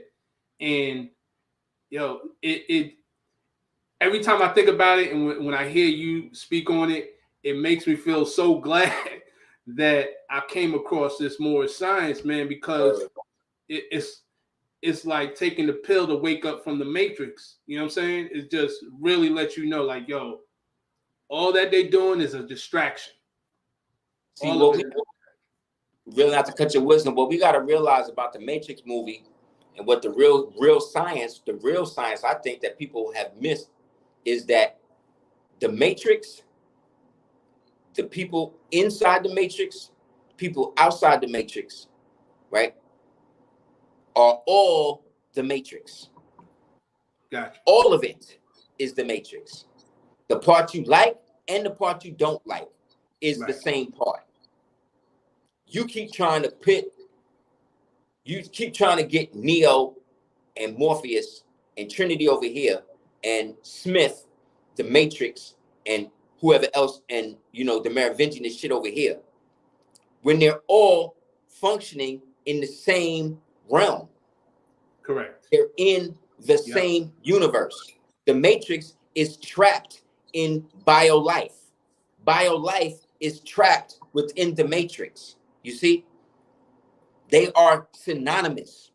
You can never get out of it, because to get out of it would be to literally step out of time and space itself. And you can do that, but you have to have a clear understanding of self and be able to negotiate the limits of your mind, where you are phasing from being a man into spirit, or into the part of you that is not human. Because human means monster, right? So humanity is really Monsters University. You understand what I'm saying? If you notice, the monsters in Monsters University, as an example, lived in a parallel dimension. Right. That was only accessible through doorways, right? Because doorways or archways are natural portals, and every portal that you walk through brings you into a different octave or frequency within the realm that you're in. You ever go into a room to get something, and when you walk into the room, meaning past the doorway, you forgot what you went in there to get? All the time. Yes, because you've passed through the doorway. So you're now into another dimension. When you go to sleep at night and wake up, do you automatically remember the dream? Not No, automatic. but you awake, right? Right. Right. So that's what I'm saying. Like, we don't understand how subtle nature, the subtle difference between nature and hyper nature. You see what I'm saying? The subtle difference between the three brains that you have. You have three brains, right? You have the one up here, right? You have the heart, and then Yeah. you have the gut. Right. Each one has synapses specifically for it and can think for itself. Your heart thinks for itself. Your stomach thinks for itself. Your stomach don't do what you tell it to do. Your heart don't do what you tell it to do. It do what it do, right? You don't got to tell your heart to pump. You ain't got to tell your stomach to eat. Your stomach tell you when to eat. Fact. Right? Your heart tell you when you need to get a checkup, right? Your brain tell you when it hurt. You don't do that because you don't live in this thing.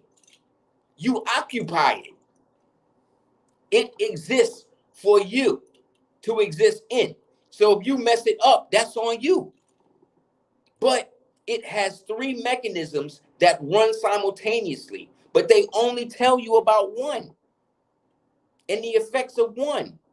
They'll tell you that let's say the vaccine will do this, will affect this, or these are the side effects for it, but it won't tell you specifically what's in it. Or they'll tell you what's in it, but they won't tell you what it do. You see what I'm saying? Yeah. And people go for this. People are like, okay, fuck it, whatever. Why? Laziness, apathy, mind control, stupidity. See what I'm saying? Sloth, gluttony, envy. That's the average so-called black person in the street everyday life. You understand? Yep. Because they tell themselves that's their life. So it is. Indeed. And not to cut your wisdom, I just add on to what you were saying about the three brains. It's not even amazing. We know it is, but it is. But when I started studying like Qigong, and it talks about the three jewels, you know what I'm saying? That's the same science, which obviously we know all that comes from melanated people. We were the originators of the science, but now you'll hear little things the Europeans talk about it here and there when this was always a science that we in our right state of mind was in tune with, knowing how to move that energy. So I was just wanted to add that to what you were saying. Facts. But, yeah. Facts, bro. That they gave you the religion, and while you going back and forth for the religion, they going heavy on the science. Do you know how many laboratories the Mormon Church got? You know how many observatories the Catholic Church got? You know how many DNA vaults the Seventh-day Adventists and the Jehovah's Witness got? You know how many libraries and all of that the Protestants in them got? You know how many learning centers and stuff that the Kabbalists and the Muslims in them got? You know how many schools the Baptists and the Christians and these things? It's endless. It's endless. Enough to feed the entire world, but not enough to make man love each other. So it's for naught. It don't mean shit. It's another scam. If it's not helping you, it's a scam. So again, you almost got to now. Like when I was coming up, I had to literally trick niggas into knowledge. I had to make books and shit seem cool. You understand? So when I see these niggas now, who at the time when I was in the trenches, on the street, out here doing what we was doing grassroots movements, doing lectures, doing all this type of stuff. These niggas was out here doing videos, you know what I'm saying, rapping, talking about ass milk and you know what I'm saying? This type of shit. Like, come on, man. So again, man, not everybody is Malcolm X. Everybody can't go from the street and just become naturally, okay, this dude is like a poet laureate. He's really about, no. That became the blueprint for the new hustle. Malcolm was the blueprint for the new hustle. now in order to get niggas knowledge and shit, we're gonna use knowledge now to start to get these people into it. Okay, they're getting knowledge, they're getting out of the church, they're getting into chematology. Okay, great. Send Ray Hagans. You see what I'm saying? Like right away. They always got somebody for you. They always got somebody for you.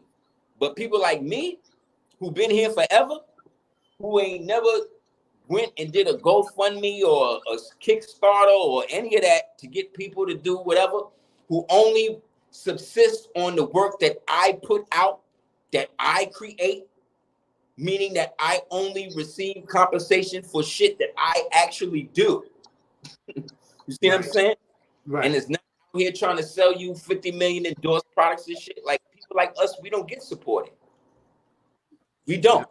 Right. I've had people go to these other people in the community when they had bread.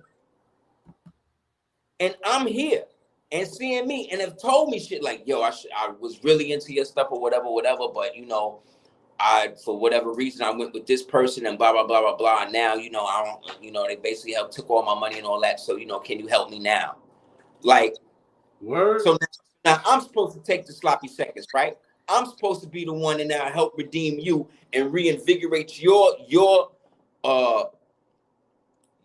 belief now back into Moorish science now. Because even though I was out here at the same time, this joker was out here, and you saw this joker regurgitating everything I say, you decided to go with him because he had a bigger Twitter following, or you know what I'm saying, he on IG, or you know, I heard such and such and such, or you know, his bio thing, he got, you know, emeritus or grand counsel or whatever on the shit, right? Now, if I don't do it, now all of a sudden I'm worse than him now. You see what I'm saying? Yeah. Because now I'm not helping you when you down. But maybe I was down when you had bread, and if you would have came to me at the time and what I could give you, it was a fair exchange. But no, you went for the dream because it sounded better than what I was giving. Because all I can give is the truth. I can't offer you no dream. I don't believe that all so-called blacks is gonna make it. They not. Matter of fact, how about this? I don't want them all to make it. I don't think they all should make it. It would be unfair to all of us that actually put in the work. How about that? There you go. And I think that there's nothing wrong with that. I think that's fair. All's fair in love and war, right? When the white man take y'all rights and disenfranchise y'all and do whatever he do or whatever, first thing y'all do is cry institutional racism. Then the white man say, well, where's it at? Where's it at? Oh, the FBI put a report that said such and such, all these different organizations have infiltrated, blah, blah, blah. Yes, they did. They did do that. So now what has to happen now is that the citizens have to take the FBI to court to create a law to mandate that these types of religious extreme organizations are no longer viable within any type of law or municipality or governmental position. That's what's supposed to happen. And in some states it did. Let me show you the difference in solidarity and why, as much as people want to always blame, because you know we're now in the era of everybody hate the white man. Have you seen this, man? Have you noticed this? Yes, I've noticed it. Have you seen this? This phenomenon is incredible. I never thought I would see something like this. It is incredible. It really is a mind virus. It's this woke mind virus, which is just repackaged communism, which is really just repackaged municipal Darwinism, which is really just a repackaged Satanism. It's all Satanism in the end. You know what I'm saying? Regardless. Corporatized Satanism, basically. Because all corporations are the head CEO of all corporation is a demon. If you look up the word Amazon and you break Amazon up, it means the god Zon, right? Because Zon is a god. If you look up Balenciaga, that's dedicated to Baal. You know what I'm saying? If you look up what you call it, Mitsubishi. Excuse me, is it Mitsubishi? See, I think it's Mitsubishi, which is the 7 stars, right? These are Subaru. all shit. See what I'm Subaru. saying? Yeah. Subaru, excuse me. Yes. Mazda. Mazda comes from Ahura Mazda. Look up Ahura Yeah. Mazda. He was Yeah. the god that predated Mithra. So all corporations are really just the edified effigies of ancient pagan gods who at one time may or may not have been physically in the world receiving sacrifice. You understand? That's why car companies have a lot of these names too. Like I said, like Mazda, like Honda. So when you go to these car wrecks, these car crashes, those are almost ritual sacrifices towards these gods that these cars is named after. You understand? Like Right. Jeep, the word Jeep, that's a Moorish tribe in New York. Look up the Jeep Indians. You know what I'm saying? Like Cherokee, like come on, like so ultimately these corporations, these things, when people go and create them, people who come in and work with them are now agents of that entity. That's why they say that man becomes the fool for the divinity he worships. That's why we Moors raise no God but Allah. But we know Allah is the highest self. Where does the highest self exist? In the physical plane, the heart. See what I'm saying? Right. So again, so Allah is the Lord of the world. So the heart is a world. The mind is a world. The gut is a world. You see what I'm saying? Yes. Heaven, earth, and hell this is heaven. The bottom part, right, is earth. Hell is from the coccyx down. Because that's where you expel everything, right? Wasn't Lucifer expelled? He was expelled the same way you expel a stool. You understand what I'm saying? Right. It's coming in the lower extremity. It's hell. When you have a stomach ache or you got constipation and shit, and you finally got to sit down and go, you feel like you in hell. You start sweating, right? You break out. You start, you know what I'm saying? Like you hot, you cold, because your lower extremities, the hell region, Hades, is messed up. Speaking of Hades, Hades in the Greek mythology is the only god that was faithful to his wife. Hades was the only god that helped everybody and didn't ask for nothing. Believe it or not. You know what I'm saying? But when you say Hades in regular vernacular, oh, that's the underworld god. He's the devil. The underworld was not evil. It became a place of habitual of evil due to the expulsion, due to whatever is weak in you not being able to subsist, and whatever you cannot use is wasteful. So you have to expel it. You have to get rid of it. So it's the same thing with ideology. It's the same thing with whatever. So if you are Moor, you want to be a Christian, okay, great, be a Christian. But be a Nestorian Christian. Go back and be what the real shit is. Be the Christ like the old Moors used to follow that could fight. Follow that. You know what I'm saying? The nigga with the sword, like he was the one. That's why Christians made so much. Look, we can hate on Christians as much as we want and shit, but we gotta again stop equating religion with people. You see, and people in religion with colors. There was a lot of Moorish Christian empire that was here, that was in there, that were down with the Moorish Empire, and they were not Muslim, who were Christian, but they was with the greater nationality. They never gave up their nationality as Moors and fought together to the point that we was in such harmony that you couldn't tell the Hindu, the Christian, the Buddhist, the Muslim apart. Because they always saying Assalamu alaikum. They always speaking right in Kufic. They always, you understand what I'm saying?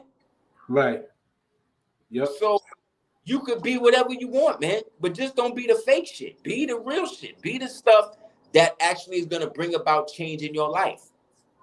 The Prophet never said, Prophet Nabu Ali never said that you need to get rid of your name, your slave name, and all this other type of shit. He said the slave brands like Negro, black, colored, Your name ain't a slave's name. Your name was adopted by the Slavs. They didn't have no names. Genghis made sure them niggas didn't even have names. These niggas, they couldn't, they lived in holes in the ground, man. Let me tell you this real quick, because we gotta wrap up. But everything comes from something real. Okay? So when these niggas start coming up to you with these fantastic stories about how women can give birth without men and all of that, first thing out your mouth should be, show me the woman to do that. Who's the woman that you've seen in your life to do that? If they can't produce one for you, guess what? That means that it's never happened. This is some shit off the internet they done gave you. But they giving it to you for a reason. It's coming to you for a reason, though. Because you're the one that know better. So Allah know that. So Allah is sending you the fool to raise the fool up. So that way he don't got to walk in darkness. So it's not your role to make him feel stupid for that, or to make yourself superior for that. The Moors never said that they were superior to the Christians. We never said that. We said what makes us better is our noble nature. And that when we came across Christians that had the same level of valor, the same level of gifts, whether they was Hindus, Christians, whatever, we let them rock. And we created an allyship, a confederacy, because it would be better to work with you than against you. And these niggas were probably my cousins anyway. You know what I'm saying? Right. So everything come from somewhere. So everybody hate witches. Everybody associate brooms. What do you associate with witches? Brooms. Right? Cat, black cat, yeah. Cats, right? And the moon, right? Right. And being burned at the stake, basically. Just for the vulgar, just for the basic aspect. That's what most people associate with witches, right?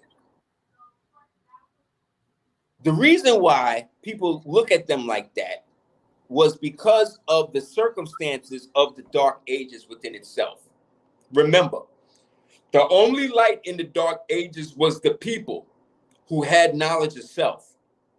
Okay? So when you think of the poor people in Europa at this time, think of real poor, destitute, Slavic-looking white people living in mud huts, living in holes in the ground, better in barns and shit like that. Then think of the white Freemason Slav who lives a little better than them in a wood house now or whatever, and he's a king, but he live in a barn too. Then above him is the Lord, the barons, the counts, these people, right? The dukes. These are the people, these are the Moors now that's living in the ancient castles and have been ruling over these niggas for however many thousands of years, okay? That's the hierarchy, okay? Got it? Got it. So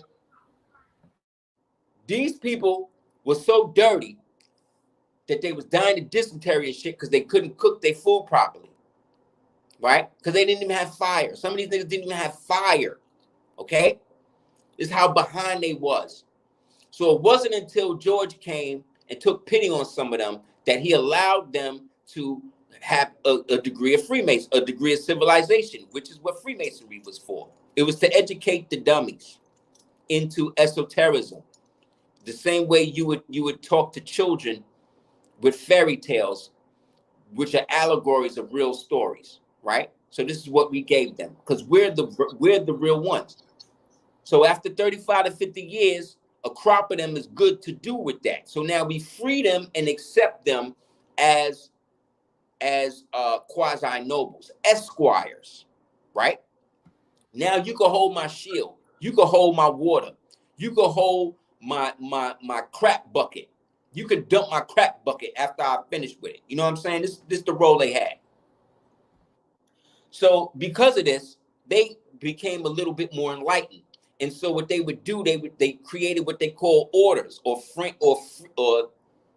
Franciscan orders, meaning they were free orders that they would go and they would steal the giant books and hide them in the monasteries, and then they would stay there and copy them out in their little fake language in the dark with candles and shit, right? This is the basis of how all information in the modern era came. Because the Moors, these books was the size, some of these books was the sizes of buildings. You understand what I'm saying? 2-story buildings. Yeah. Imagine a book that big. Imagine the hand that is reading that book. How big the person is. So the books got scaled down until finally they the size that we are, right? So these dudes was dying so much because of dysentery that was being spread by the rats, right? The plague, they was being spread by the rats, but it wasn't the rats. It was the fleas, right? But it really wasn't the fleas. It was the mites that came from the diseased carcasses, dead carcasses that was being left in the street to decay and shit, that would then that would then mate or whatever with the flea, and then from the flea they would create the aphid, then the aphid would jump into the rat, then the rat now is carrying the disease, give it to the people, then start defecating into the food, right? Because they didn't have no cages for these things. When you look at some of these old paintings, you see rats in the paintings. Right. So rats was like every day with them. So the rats is defecating in all the foods and shit. Everybody eating the bread. They leveling the bread with rocks, right? So you got ground up rat turd and rock in your food. You know what I'm saying? Right. And then you got dirty water you drinking every day. So the plague is now rampant, right? So the Moors say we got to clean these niggas up, right? Because the time is coming where we going to come back in and set up the universities and all of that. So they went, got the wild pigs, sent them in there to clean up stuff and all of that, right? Then they did the analysis on the aphids, found that the aphid was connected to the mite was connected to the flea was connected to the rat was connected to the feces connected to the disease, right? They say, yo, so all this shit is based on fact, all these niggas dirty. So the king started having the bathhouses. So we go up in there now because we got to clean it out before we there. So they set up the bathhouses, right? Then from the bathhouses, we need the libraries. And so all of this stuff starts getting built. These niggas still dying though. So we got to do something because the Moors don't want to do all of the work. And remember, this is the slave class, these dudes. So we're going to save them. So how do we do it? Well, we said, well, look, man. If this is the case, and it's starting with the rats, and it's starting with the aphids and all that, instead of trying to get rid of the mites and all that, let's start with the rats. So we'll reduce the rats. How do you reduce the rats? You reduce the rats by bringing in the cats. So they started importing cats from Egypt, right? Brought in the cats. The cats started attacking the rats. The rat population started going down, right? Now what also happens is, because a lot of the men who were the slaves was working for the Moors, was out building and doing what they was doing, the women would be home, right? So the women, in order to do it, make sure that the food was kept right, they would make sure they would keep the cat with them. You see what I'm saying? Yes. And they would prepare the food for everybody at night. But remember, they couldn't create gourmet meals, so they would get the slop, throw it all in a cauldron, right? And then brew it up, right? Right. So now she's brewing up the gruel for when the nigga come back from working every day for the Moor. She doing it at night under the full moon, like tonight. It's a wolf moon tonight, full moon, right? Then she got a black cat sitting next to her, which represent who? Basset. Didn't I say they brought him from Egypt? Yep. So they got the black cat next to her, who's keeping what? The rats away. So what starts to happen? Less rats. That means less rat poop, which means what? Better food, which then means what? Less people dying. So what's causing this? She must be a witch. See what I'm saying? Right. Because she used it. So then also, she would also have the broom with her, because when she would be going into the pantry and shit, she would need the broom to do what? Swat away the rats, right? So she's using the broom to basically swat away the rats, She using a cauldron to fill up the bed of food because there's no rat turd in the food because she got the cat with her and she doing all of this at night. So now the Moors is realizing, oh shit, this shit working. So now everybody living. So now people to stop dying. So now they have more time to do other shit. So now, because the white boys now is getting more better, and because they've in this new system, they now have the ability now to raise up their station. So now they become from Freemasons, from Esquires, they now from Freemasons to Esquires, now they could become pseudo knights. You see? And now they can hold the banner for the Moor who helped bring them out of that civilization in the first place. Right. But then once the Catholic Church and all that shit got shut down after Granada and all of that, all of this wisdom, they had to get rid of that. So the Catholic Church knew that there wasn't no damn witches doing all of that. They knew this was happening and all of that, but they needed to thrust everybody back into the Dark Ages. So the first thing they needed to do was bring back the rats. In order to bring back the rats, you got to get rid of the cats. In order to get rid of the cats, you got to get rid of the women. See what I'm saying? Right.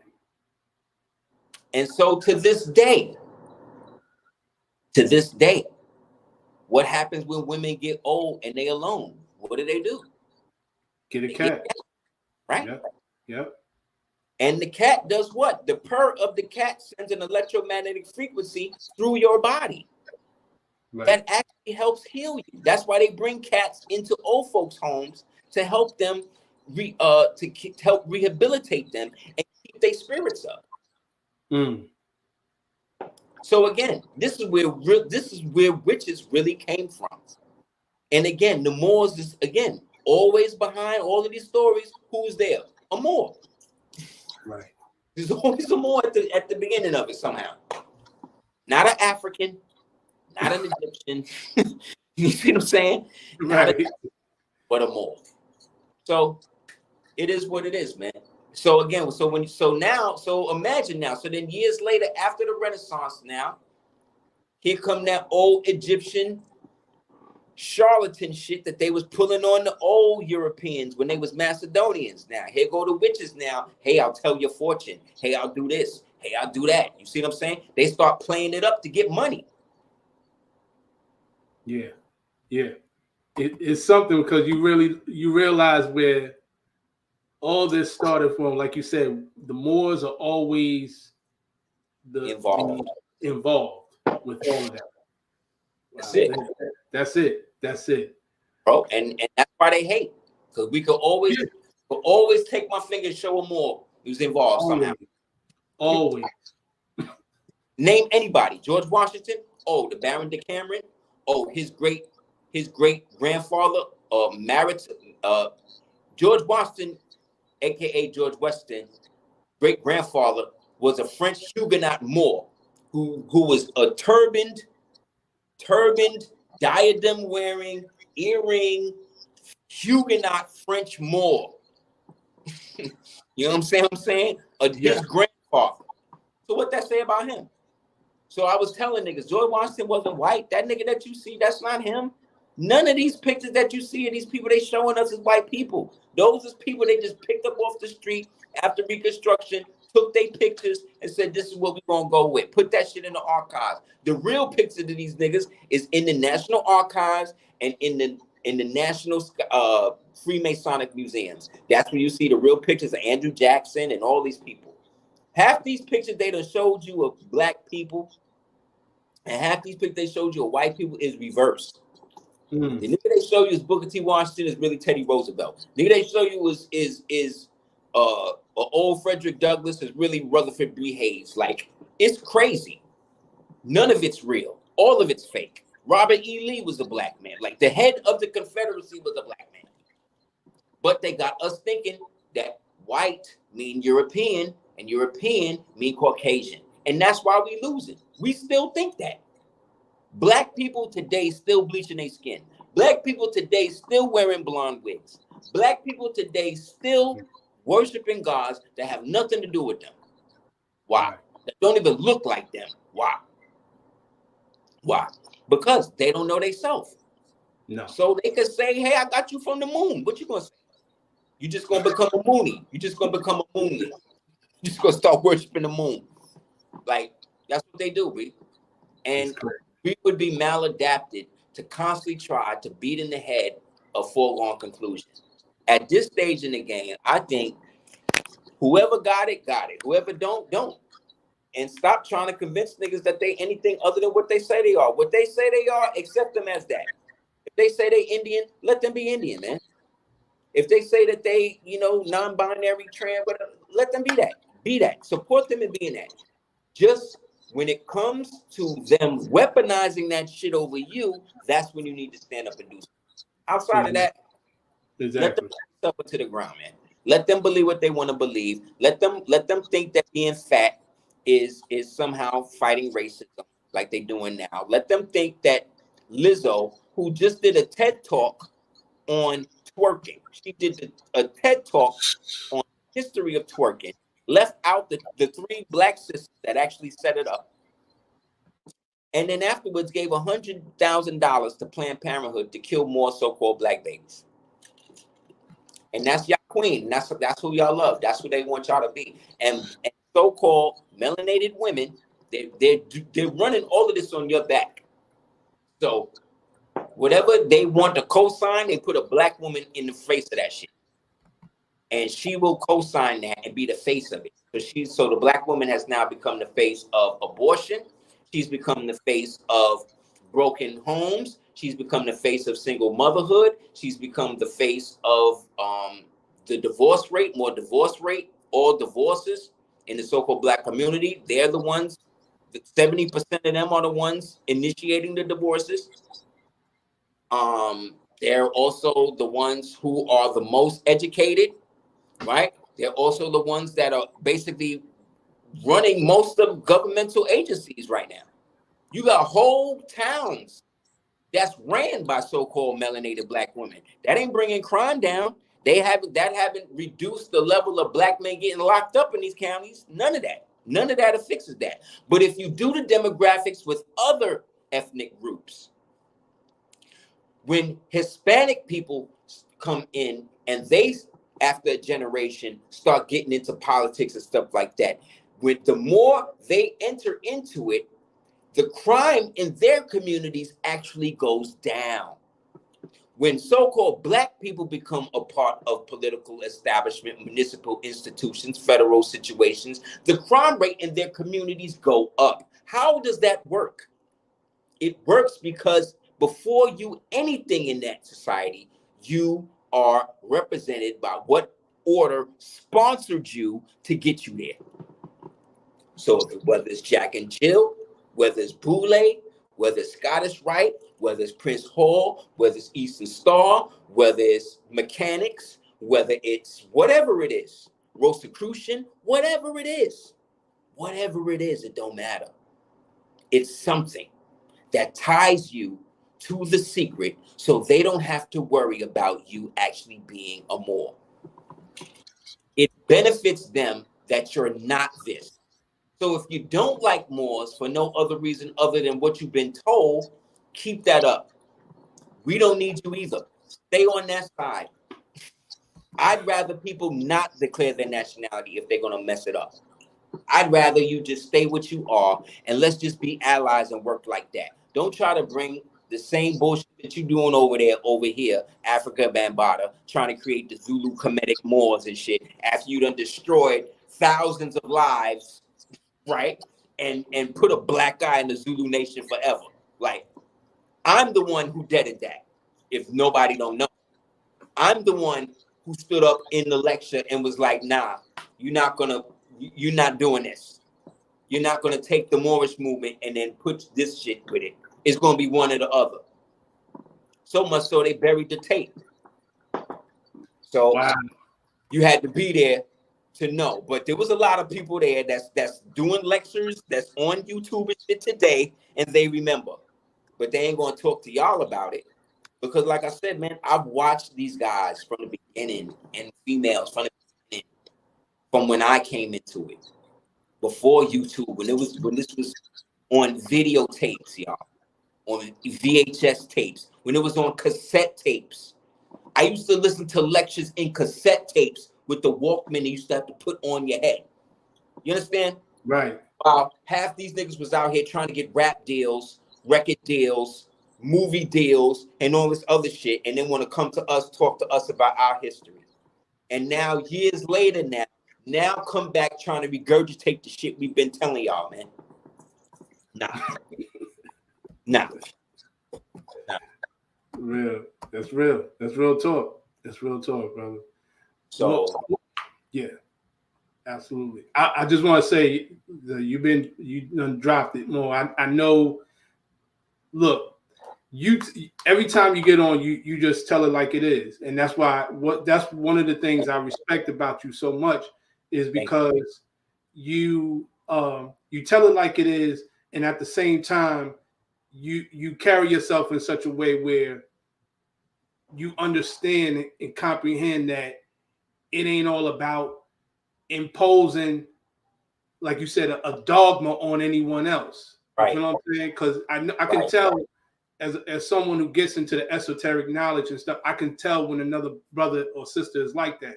And you definitely are one of those, and I honor you for that. I appreciate it. Absolutely. Brother. Because that's the thing, man. We're not here to convert to nothing no more. The only thing we need to convert into is the truth. Right. So that's what I'm saying. Everything else is just more division. And like I said, man, I was watching this thing and they were talking about, how black men are abusing their children and this and that. That's not not saying that don't happen, but the time that is shifting now. Everybody is waking up to the fact that this country has put so much on so-called black males. Just look at how many black males just in the last month were targeted and had their lives ruined and destroyed. Some by their own doing and making, but for the fact that every news cycle, every day, there's another black man, no matter whether he's rich, no matter he's poor, no matter if y'all like him or not, y'all always crucifying him for something. But the so-called black women could just be out here doing whatever. And that's a false sense of superiority too, because they doing that to isolate her. They want to constantly get her to regurgitate the lie. I don't need a man. I can live my whole life on my own.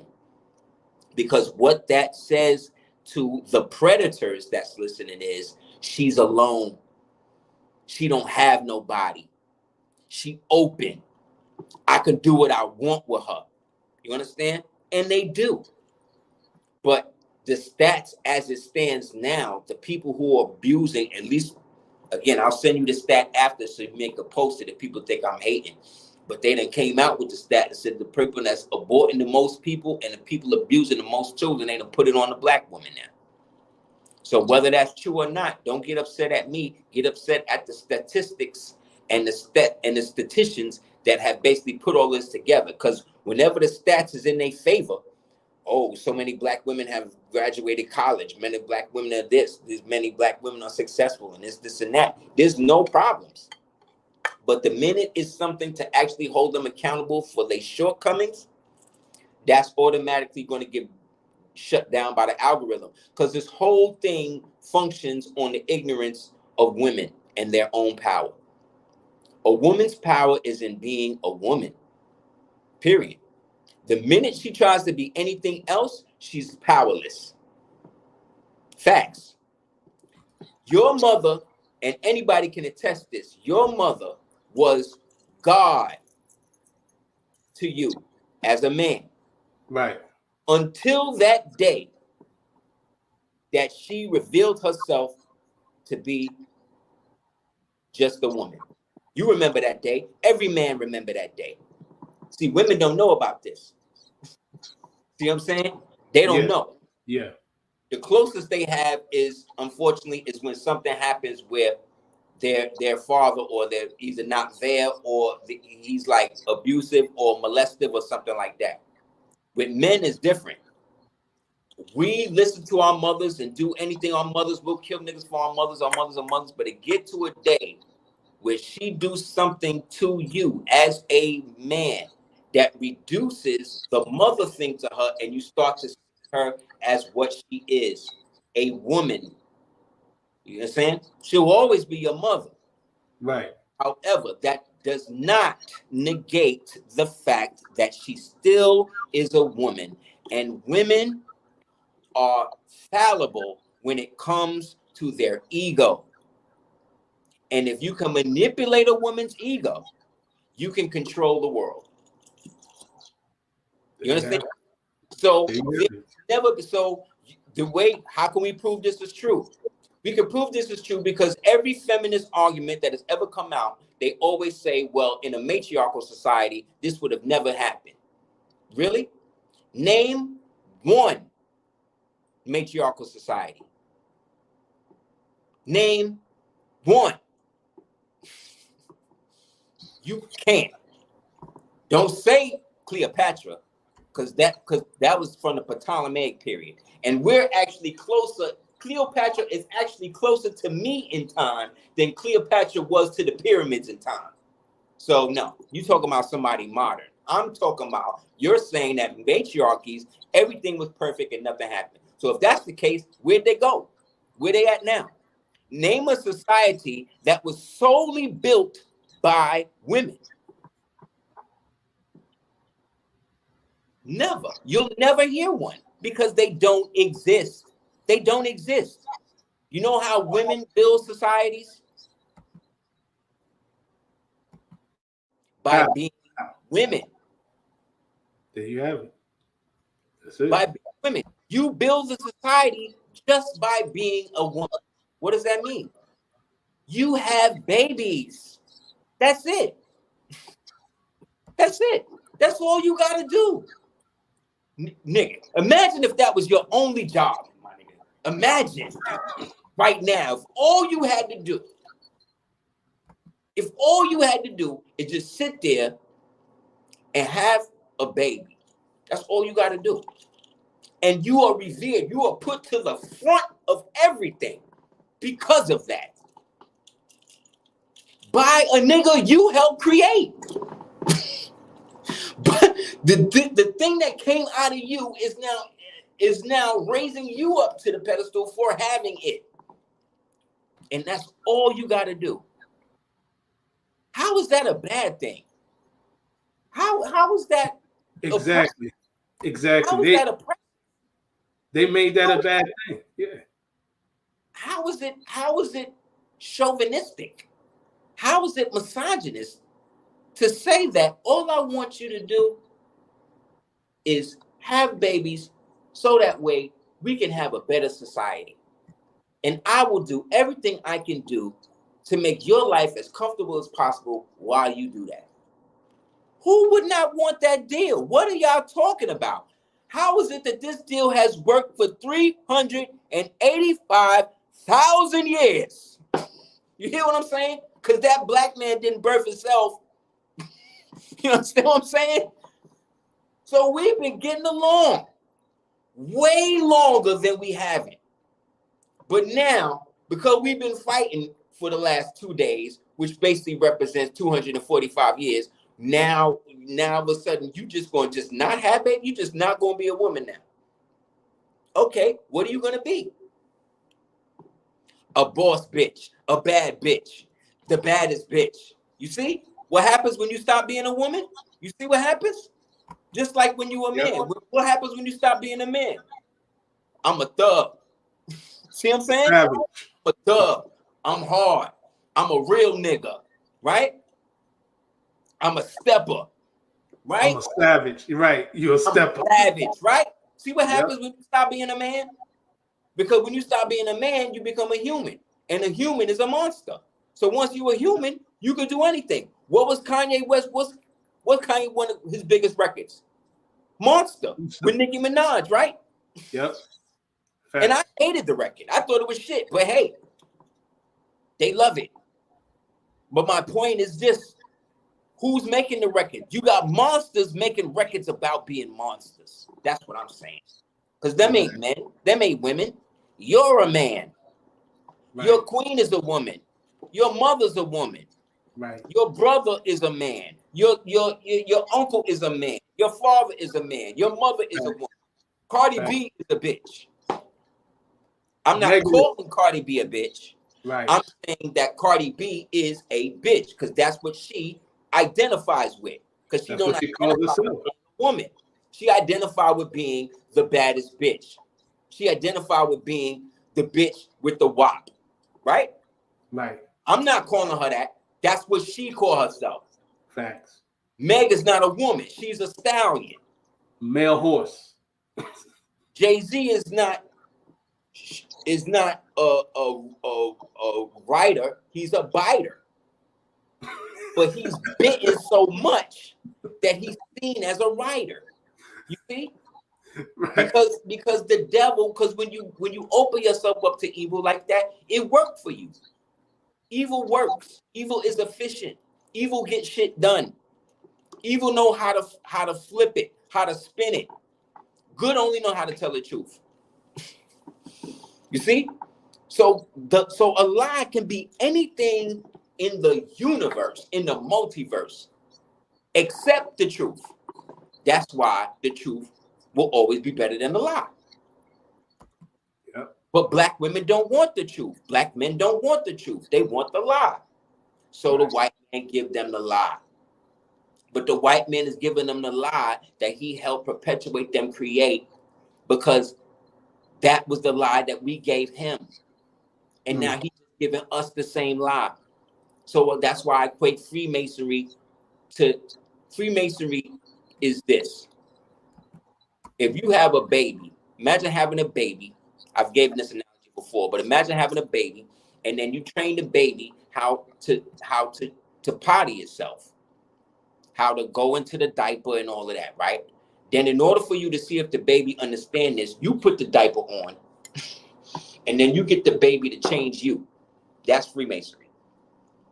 Why would you study 35 to 50 years to be something you were naturally born as? It's a trap based on a lie, based on a murder of your ancestors. So if you join up with that, any so-called black Freemason, I don't care what you call yourself, what degree you in or whatever. If you into that and you went through the oath to do that, you are the brother of Aleister Crowley. You are the brother of Manly P. Hall. You are the brother of Klaus Schwab. You are the brother of Bill Gates. You are the brother of Stalin, of Mao, of all of these damn devils that have been murdering people for the past 240 years. You're down with them. You're saying that you agree with everything that they've done when you join up with that shit. Facts. Not because I'm hating on you. Because I know. I just happened to come up the way I came up through Nation of Gods and Earth. So we already knew this. I already knew the science on that. Exactly. But then see, years later, the Nation of Gods and Earth building to be a one-story building that's been the same since almost 1969, and directly across the street, you got a skyscraper that the Freemasonic temples and lodges is in. It's disgusting. They always find a way to look down on the real, because the real don't have no help. We don't have no help. Right. If you out here doing what you're supposed to do and you're doing right, whether you melanated or not, whether you black, white, Asian, Hispanic, it don't matter. If you a man, they're against you. Facts. If you're a woman, they're against you. If you're heterosexual, they're against you. Facts. If you have children, they are against you. So I don't care who you are, what you coming through. If you ready to take the devil head, let's do it. If you're not, stay over there. I'm not here to impose Moorish science on anybody. I'm not here to defend. I don't got to defend Moorish science. I done put in over 30 years worth of relevant information. That anybody got any problem with anybody that said anything about Moors, go in my catalog and I bet you there's something in there that'll debunk whatever these niggas done told you. I bet you. But I'm not going to take time out of my day, out of my family, out of raising my son, you know what I mean, trying to maintain a strange relationship between my eldest son and daughter because their mothers kidnapped them after certain years. And now I'm trying to reestablish relationships with them as an adult. And they know, they accepted what happened. I'm just glad that I have the type of children that I didn't have to go through, oh, well, it's all your fault shit. Because see me, you can't do that with a person like me because I keep all the receipts. I got it on video. You understand what I'm saying? Like, Right. So regardless of whatever they was telling you, there's overwhelming information to prove the opposite. So now what does that do? Now they're both in positions to now see their mothers as fallible women, you see? And that's messing them up. Because now the Stockholm syndrome is broke. Now they're dealing with reprogramming. Now they got to figure out, like, wow, well, if dad was really there and this was really based on what she did, then what does that really say about her? And then what does that say about me? So now they're dealing with all the guilt. They're dealing with, well, damn, maybe I should have fought to be with dad the way that he was really fighting to be with me. Or maybe I should have did something. All of that, you see what I'm saying, is put on them by the person who is deemed as being the one that's the most infallible. And if it can happen to me, imagine the thousands upon millions of other men who have gone through this. Women who were me in this situation going through this. Right. But no, so we just want to diss everybody. We just going to say all black people ain't shit, right? Yes, because it's easier than standing up and dealing with shit yourself and taking responsibility for the fact that, like me, take responsibility for the fact that I didn't want to put them in a position after going through 5 years of now having to go through another 5 years now that I have custody of them now trying to fight me going back and forth. Then I actually win, and then the next week I'm told, well, I'm taking them anyway. What? Then I'm going to the court like, well, look, this is what y'all say I'm supposed to do, right? Well, yeah, but we can't do nothing until you do it. See that? But if you sign the bond back over to us that you closed out in the case, we can basically refer it to a different department and try there. See how they do? They know you could be the smartest nigga in the world. It don't matter. We got a brain dead female that's right out there waiting, just waiting to catch you up with some shit. Right? Same thing with the female. You could be the greatest woman, most virtuous and everything.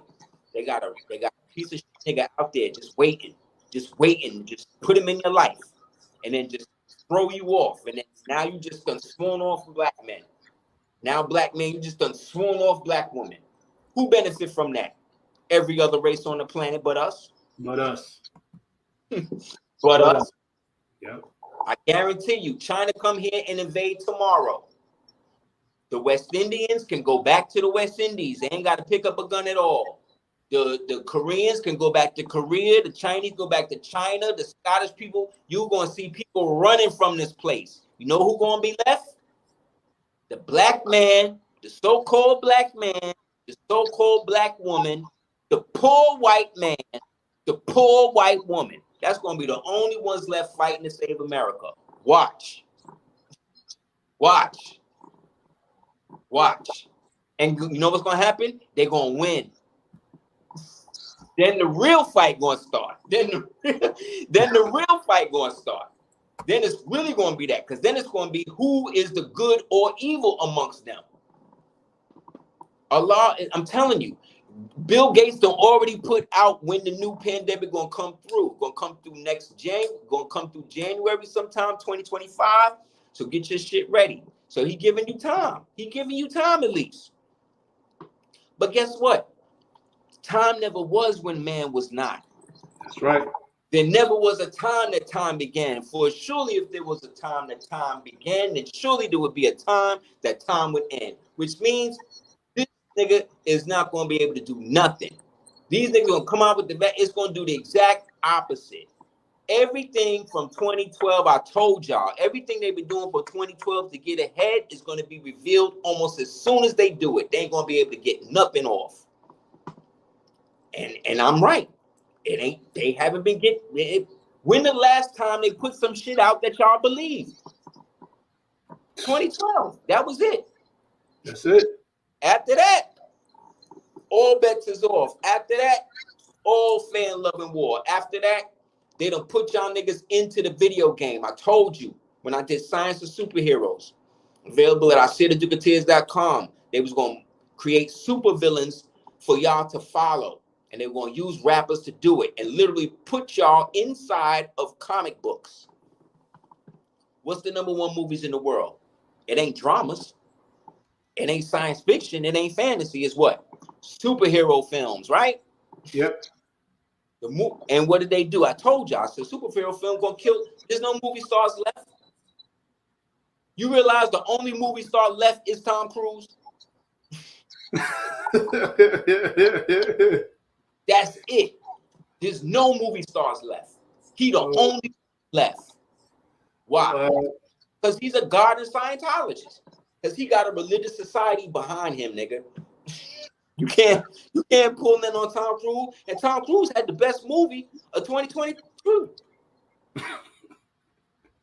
Maverick was the shit. It was better than the first one. Why? It was about a man, right? It was about a heterosexual man and a heterosexual woman. And family. That's all it was about. Yep. I watched that movie twice. I watched that movie twice. I turned Wakanda Forever off after they killed this nigga with COVID. I was like, oh, I'm done. I'm done. I'm out of here. I'm out of here. Again, everything that y'all like is cursed. So break the curses, man. Learn to laugh more. People ask me, my queen, we just celebrated our 26th anniversary, B. Congratulations. And, yo, how do you do it? What do you do? You know, one of the biggest things is laughing, yo. We be laughing. Like, laughing, yo. Laughing, I'm telling you. Being jovial, having a jovial spirit. I'm telling you, B. We stopped COVID with memes. Like, we destroyed they whole shit with memes, homie. Like, yo, we ain't gotta do nothing. Next time they come out with some shit, the next pandemic, just meme that shit to death. Find as many memes and just post them shits. Watch what happens. That shit gonna go away. I'm telling you, they trying to train AIs now to pick up on human nuance to be able to stop people like us from communicating. So that way, if we say anything that hurts somebody's feelings, the AI just shut us down automatically. So you know what you do? Create your own AI. Let's create our own AIs and have our AI do the opposite of what they AI do. And let the AIs fight it out and let me just live our life. Like, stop thinking that it's all that they're all powerful and they all gonna come to get us and we're not gonna make it. They won already. No, they lost already. They lost already. The time in the future that they lost is coming up closer and closer. The time that they won is shorter and shorter. So the closer we get to the time of them losing, the farther we get away from the time of them winning. You understand? And yes. For them, it's not about winning. It's about not losing. See, we got to understand the game. It's not about winning or losing. It's not about playing the game. Right. It's about creating the parameters for the game to be played. That's the real money. It's not the owner of the team who has the real money. It's the owner of the city who owns the land that the stadium and the owner is putting the team and he owns everything in. That's where we need to be at. That's where we at. Yes. Y'all got it twisted. Because y'all listening to Africans and Yorubans and all of these Nuwapians and all of these different sects, which is great. If that's your culture, that's cool. But when it comes to your nationality, homie, when it comes to your way of life, homie, you got to get it right. Because if not, they're going to make movies where they make the slave catchers the heroes. Right? Fact. Woman Fact. King? Right? They're going to make the slave catchers the heroes, B. And I'm supposed to be okay with this. Why? Because Viola Davis is black. That's why I'm supposed to be cool with it. So y'all niggas can do anything so long as it's black. That's what you're telling me? That's not racist. That's not, you know what I'm saying? That's not supremacist. That's not totalitarian. Like, I'm against all totalitarianism. All of it. I don't care if it got a fez on it, a police hat, a Pope vicar. I don't care. If you trying to oppress me, you're an enemy. I don't care. So again, man. So with people like me, you can't bribe us. You can't get rid of us because we're not even a part of your shit. You know what I'm saying? Like I could be in it. I could literally walk in the courtroom, put down my nationality, put down who the fuck I am. Now it's on you to tell me I'm not. And you know if you do, you're in violation. So because you know the consequence of natural law. Natural law looks at that which should have been done as done. So when I come into the venue in the Article 3, when I come into the statutory venue, it has to become an Article 3 venue, being that I'm a representative of the several states. Thus, it has to become an Article 3 because the venue changes the geographic location to me. Because I've put down who I am. Now it's on you to give me your delegation of authority to tell me who you are.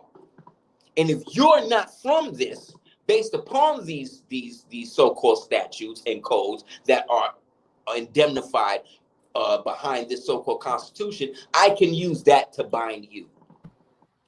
Because you're the alien, not me. I'm just foreign to you, but I'm not foreign to this place that we call Earth. See what I'm saying? Yep. So yeah, again, I really appreciate everybody that's been out here, everybody that didn't take the vax, everybody that stuck their ground, everybody that has ever stood up for me or anybody like me, kicking truth and things like that. I salute you. I give you respect.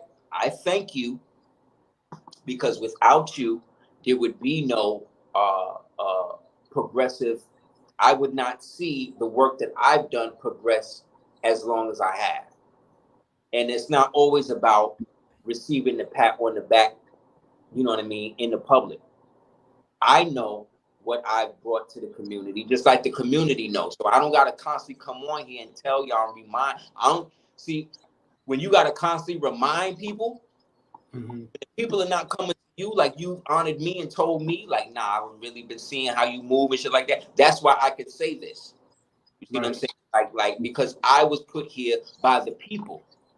Yes. Based on the work that I did, because of the things that I said no to than the things I said yes to.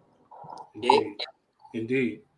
And that's why, like men, that's why they want to get all men out of the house, because with a man in the house, he gonna tell that boy, take that dress off. Stop talking to your mother like that. Put that shit down. Go to bed. Pick up your clothes. Clean up the house.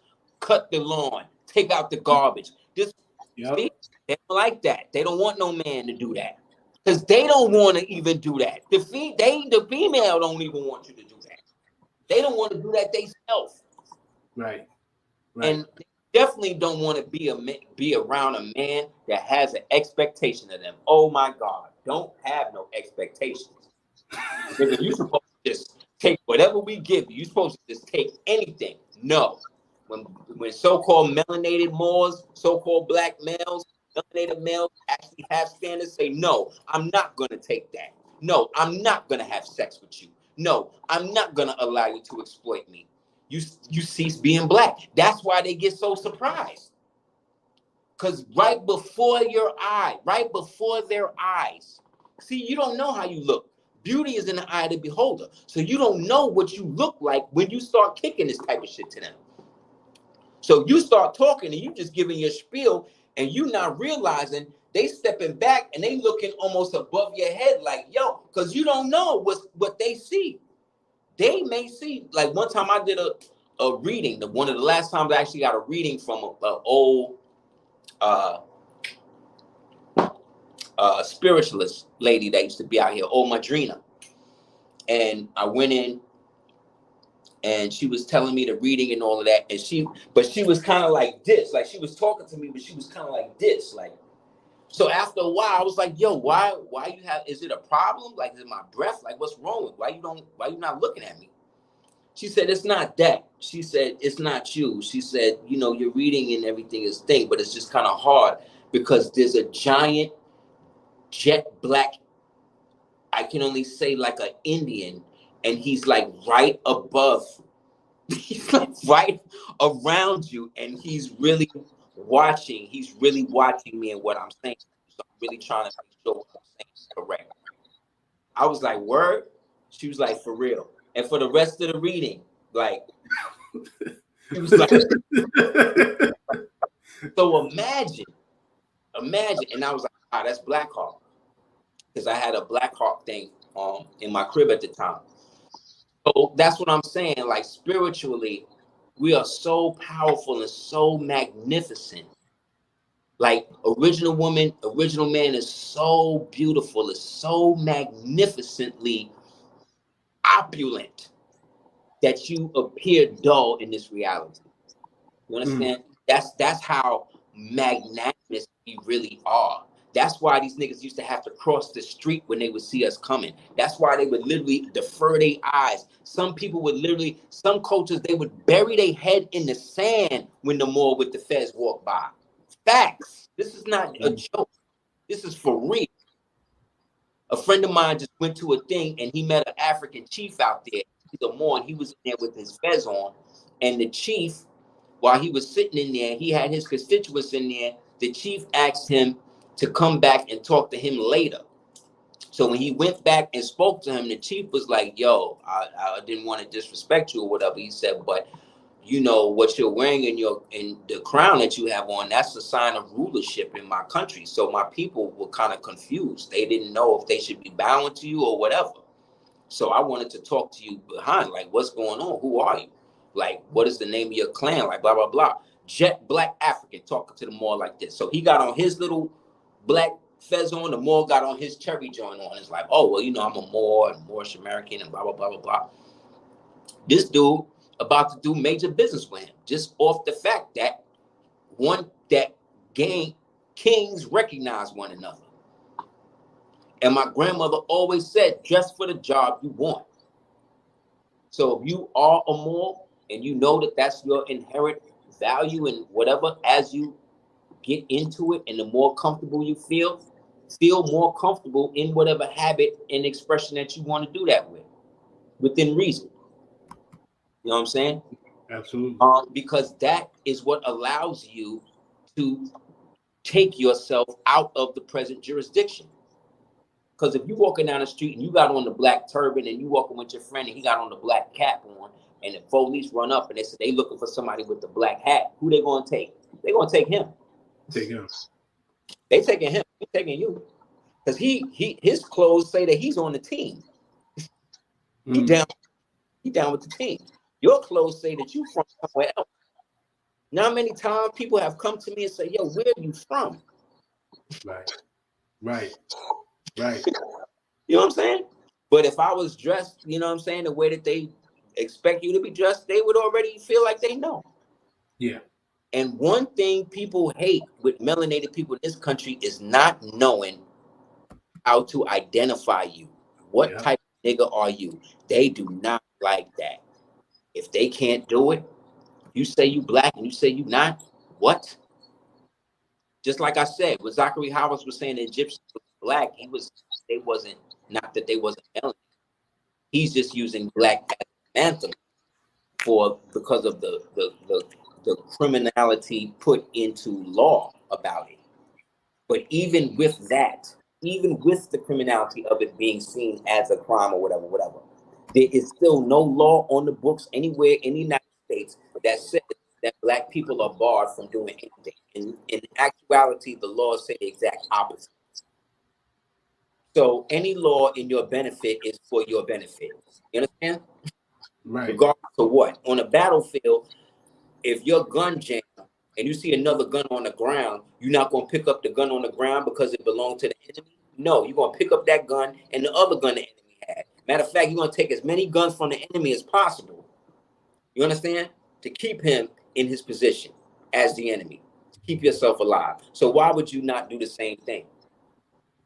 Because most Moors, like I said, have been miseducated, sorely miseducated.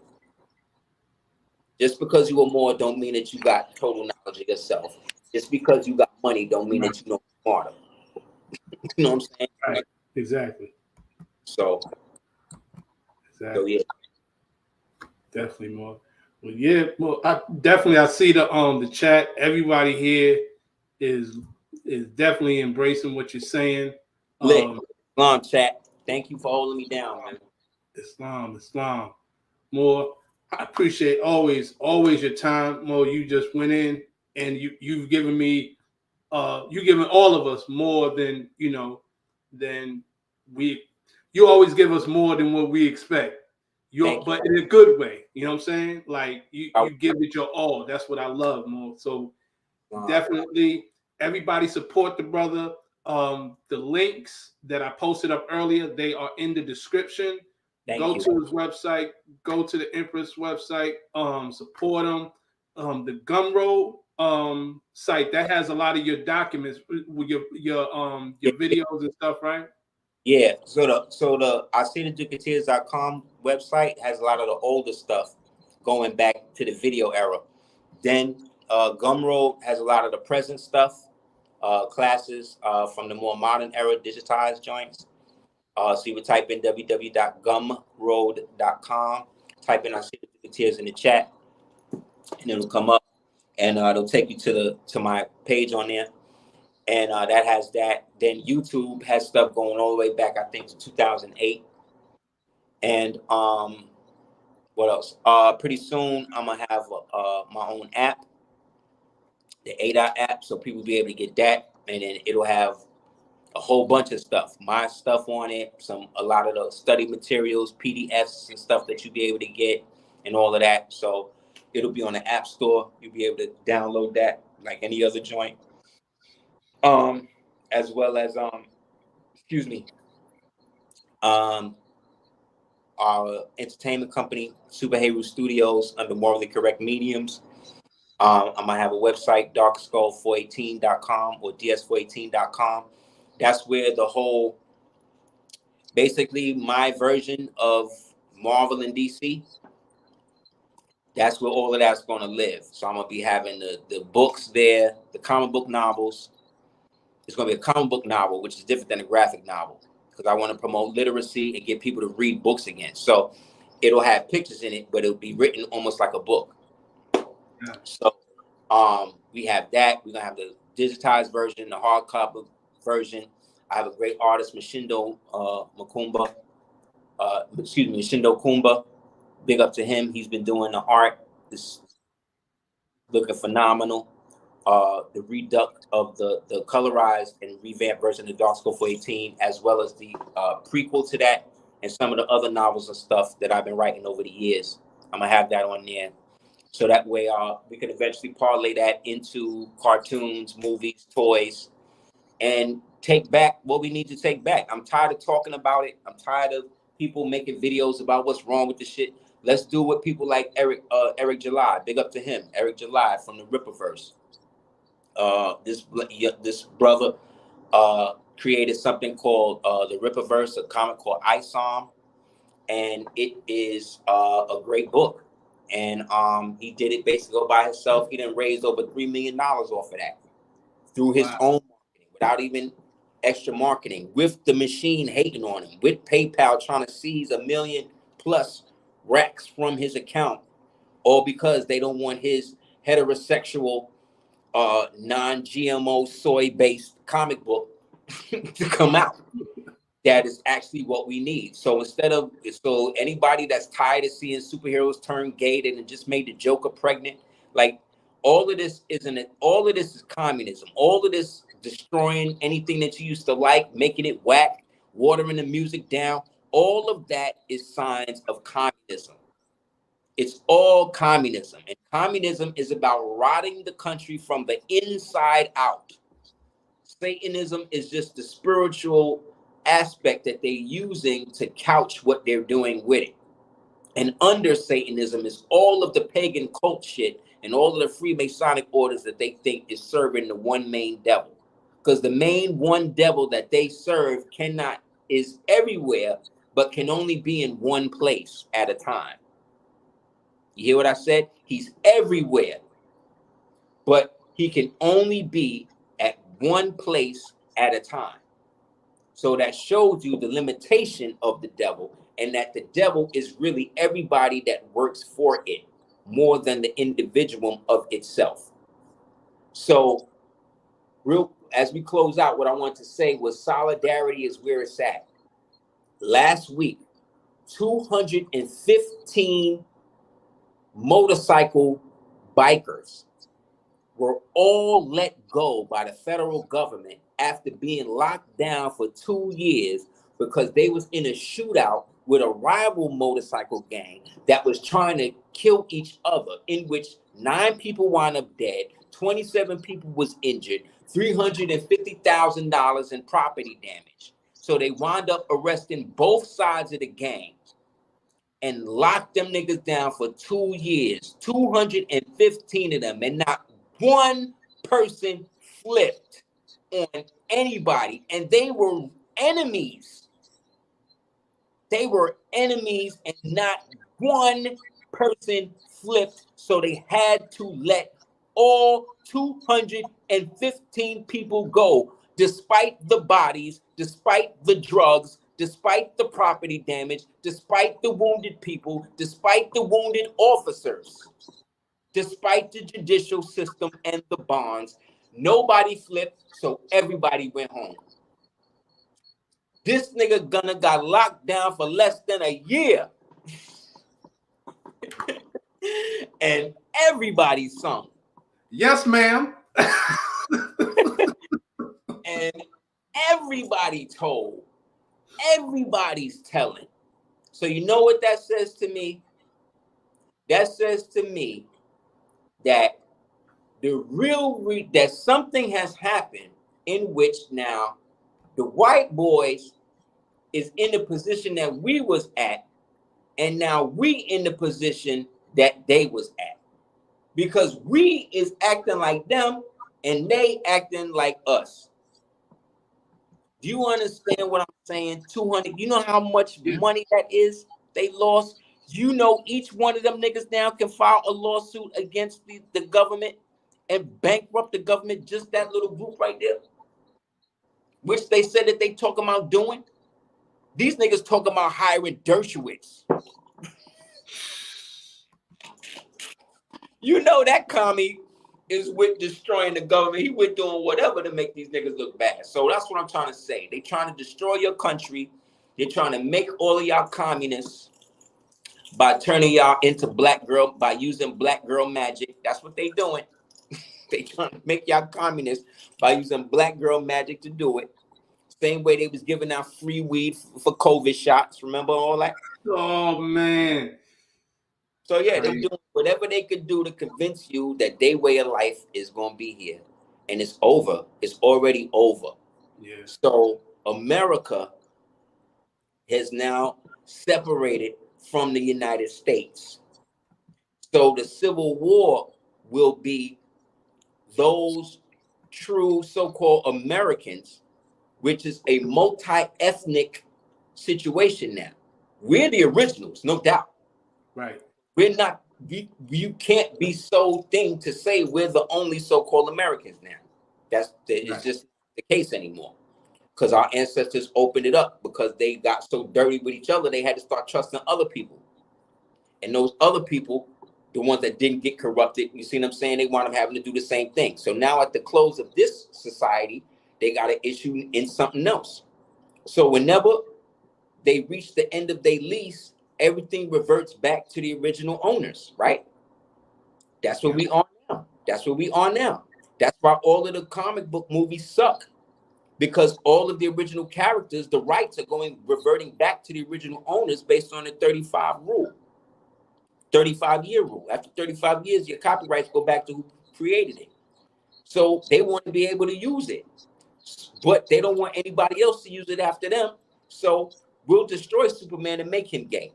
So this way you won't even want to buy a Superman comic. So that way when we stop printing them, you won't want it from nobody else. You see what I'm saying?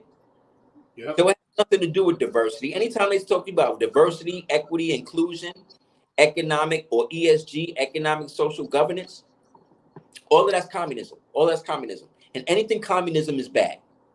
Communism, bad. Capitalism, bad, but not as worse as communism. You understand what I'm saying? Right. Capitalism, anything that you can, any market that a man can make and keep what he makes is inherently a good system. Now, if that system like capitalism is exploited to the negative, then of course it's going to be bad. Right. But again, a car, that's like saying a car is bad because it ran somebody down. You can't do that. The car ain't bad. Neither was the person who was driving it. It might have just been an accident. It might have just been a circumstance. It might have been a malfunction. But we don't label the car as bad. So we can't label America as something that it isn't, because America is our land. This is our country. Right. We died for this place. We built this place up. So as great as Africa and all that shit over there is, that's great. But we are not to subordinate ourselves to nobody, to no other man, regardless to what spiritual knowledge or what spiritual entities or what mountain or whatever these niggas come from or say what they are. You're not supposed to subordinate yourself to no living, breathing man, period. Regardless to what knowledge he given you. Being humble, being grateful, being respectful now, that's totally different. But you do not receive knowledge from anybody that's lording it over your head or saying that because you look at it like this, you're fucked up. No. Like I said, we got pyramids over here, they got pyramids over there. The pyramids over here were for a different purpose than the pyramids over there. The pyramids over there are for an eventual ascension outwards. The pyramids over here is to bring energy down. That's why at the top of the trapezoid of the pyramid that we see as the stone pyramids in South America, there's a platform. Right. Because that is to bring the energy down. There was supposed to be things that were supposed to rest on top of that. You see what I'm saying? Whereas the pyramidions, right, that is over there in so-called Egypt over there is to push the energy up and out, up and out. You see what I'm saying? Yeah. So one is to give, one is to receive. You can't have your right hand without your left hand. Exactly. So those pyramids are great and that's dope. But at the same time, they exist for a reason the same way these do. So depending on your reason, they're there for you to use either. Because we are not bound to either. We were given the whole thing. So why are they set tripping on one part of earth when the whole shit? We from the whole thing. Exactly. And beyond the so-called walls, ice walls, and inside this motherfucker. So again, man, stop set tripping. Stop putting one ancestor over the other. Stop putting one pyramid over the other. But at the same time, don't call something that it isn't. Yeah. You know what I mean? So if it's a scarab over there, and they refer to it as a scarab when it's really Kepra, you know what I'm saying? And they named it scarab because they couldn't say Kepra, and from scarab we get cancer. So everybody think cancer is the crab when it's really the Kepra, is really the beetle. You know what I'm saying? Yeah. This is how it can get this is how it can get messed up. So you got everybody out here thinking that they're cancers and that they're crabs, and they're really, when cancer is really not a crab at all, it's a beetle. So really the image of cancer should be a beetle. Facts. You know what I'm saying? Yeah. But it's just like at one point, the two fishes, Pisces, swam the same direction. Now they don't. So those are pyramidion. That's a pyramid over there. The capstone is a pyramidion. That's where the focal point of the energy is supposed to be. Because that's what it was built to do. Promote the energy to go out. But when it goes out, where's it gonna come back down? Where was it gonna come back down? in a place that could receive the energy, right? Guess where that is? Exactly. Here. That's Right why here. flat tops, right? That's why we as Moors here in America wore flat tops, right? Yep. Right? Like fezzes, because the energy is put onto us from the Most High into the crown chakra, into heaven, then into earth, then into hell. You see what I'm saying? Yeah. That's why these pyramids is built like trapezoids and shit over here. Indeed, indeed. And that, you just made me think about that analogy about the sun rising in the east, setting in the west. Right. The energy coming up in one area and coming down in the other. In the other. That's why we can't diss them and they can't diss us. Because we the people. Exactly. Exactly. More Ready? beautiful, beautiful. More. I appreciate it always, more. Listen, they're loving it. So yo, that's dope. It is what it is. More like definitely more. And again, everybody go to his links, check him out, support him, support the Empress on that donation.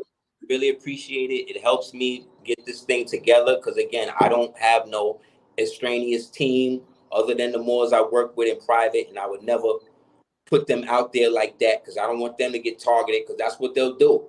Like I've had dudes be around me that was like, you know, bodyguarding or whatever, and then stop being around me. And now it's like I've had people try to use me for clout to get into other ciphers because that cipher mainstream know me, but they can't have me up in there with them. They'll have anybody up in there before me. You understand what I'm saying? Because I'm gonna show enough do it, and I'm gonna show enough hold them accountable, and they don't want to do that. So they rather take somebody they can bet on, usually somebody that they don't already paid off. So I only get paid off by the people. So if y'all don't know, I gotta do it myself. Either way, you know. So again, man, Brother Shem, thank you again for having me on. Thank you all in the chat for the support. Anybody that doesn't like the stuff I do or talk about, thank you for not supporting.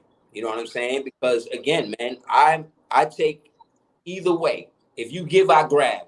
You know what I'm saying? If you throw, I'll catch. I'm like that. I'm very much whatever. I'm not here to convert nobody. I'm not here to control nobody. But I'm not here to waste I'm not here to have my time wasted, and I'm not here to waste nobody else's time with it. So again, love yourself, practice love, truth, peace, freedom, justice, and equality, honors to the Prophet, Noble Ali, you know what I mean, for coming.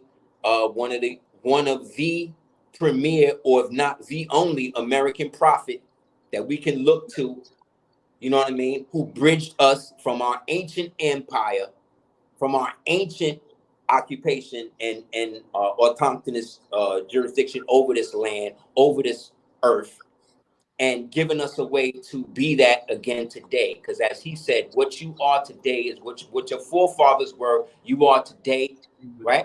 Without contradiction. Without doubt or contradiction. That's right. That's right, Mo. So let's learn to love instead of hate. Thank you again for having me on. Thank you to my queen, again, Selena, my son, my eldest, and my eldest daughter. Thank you guys for being in my life. And again, showing me that diligence really pays off, man.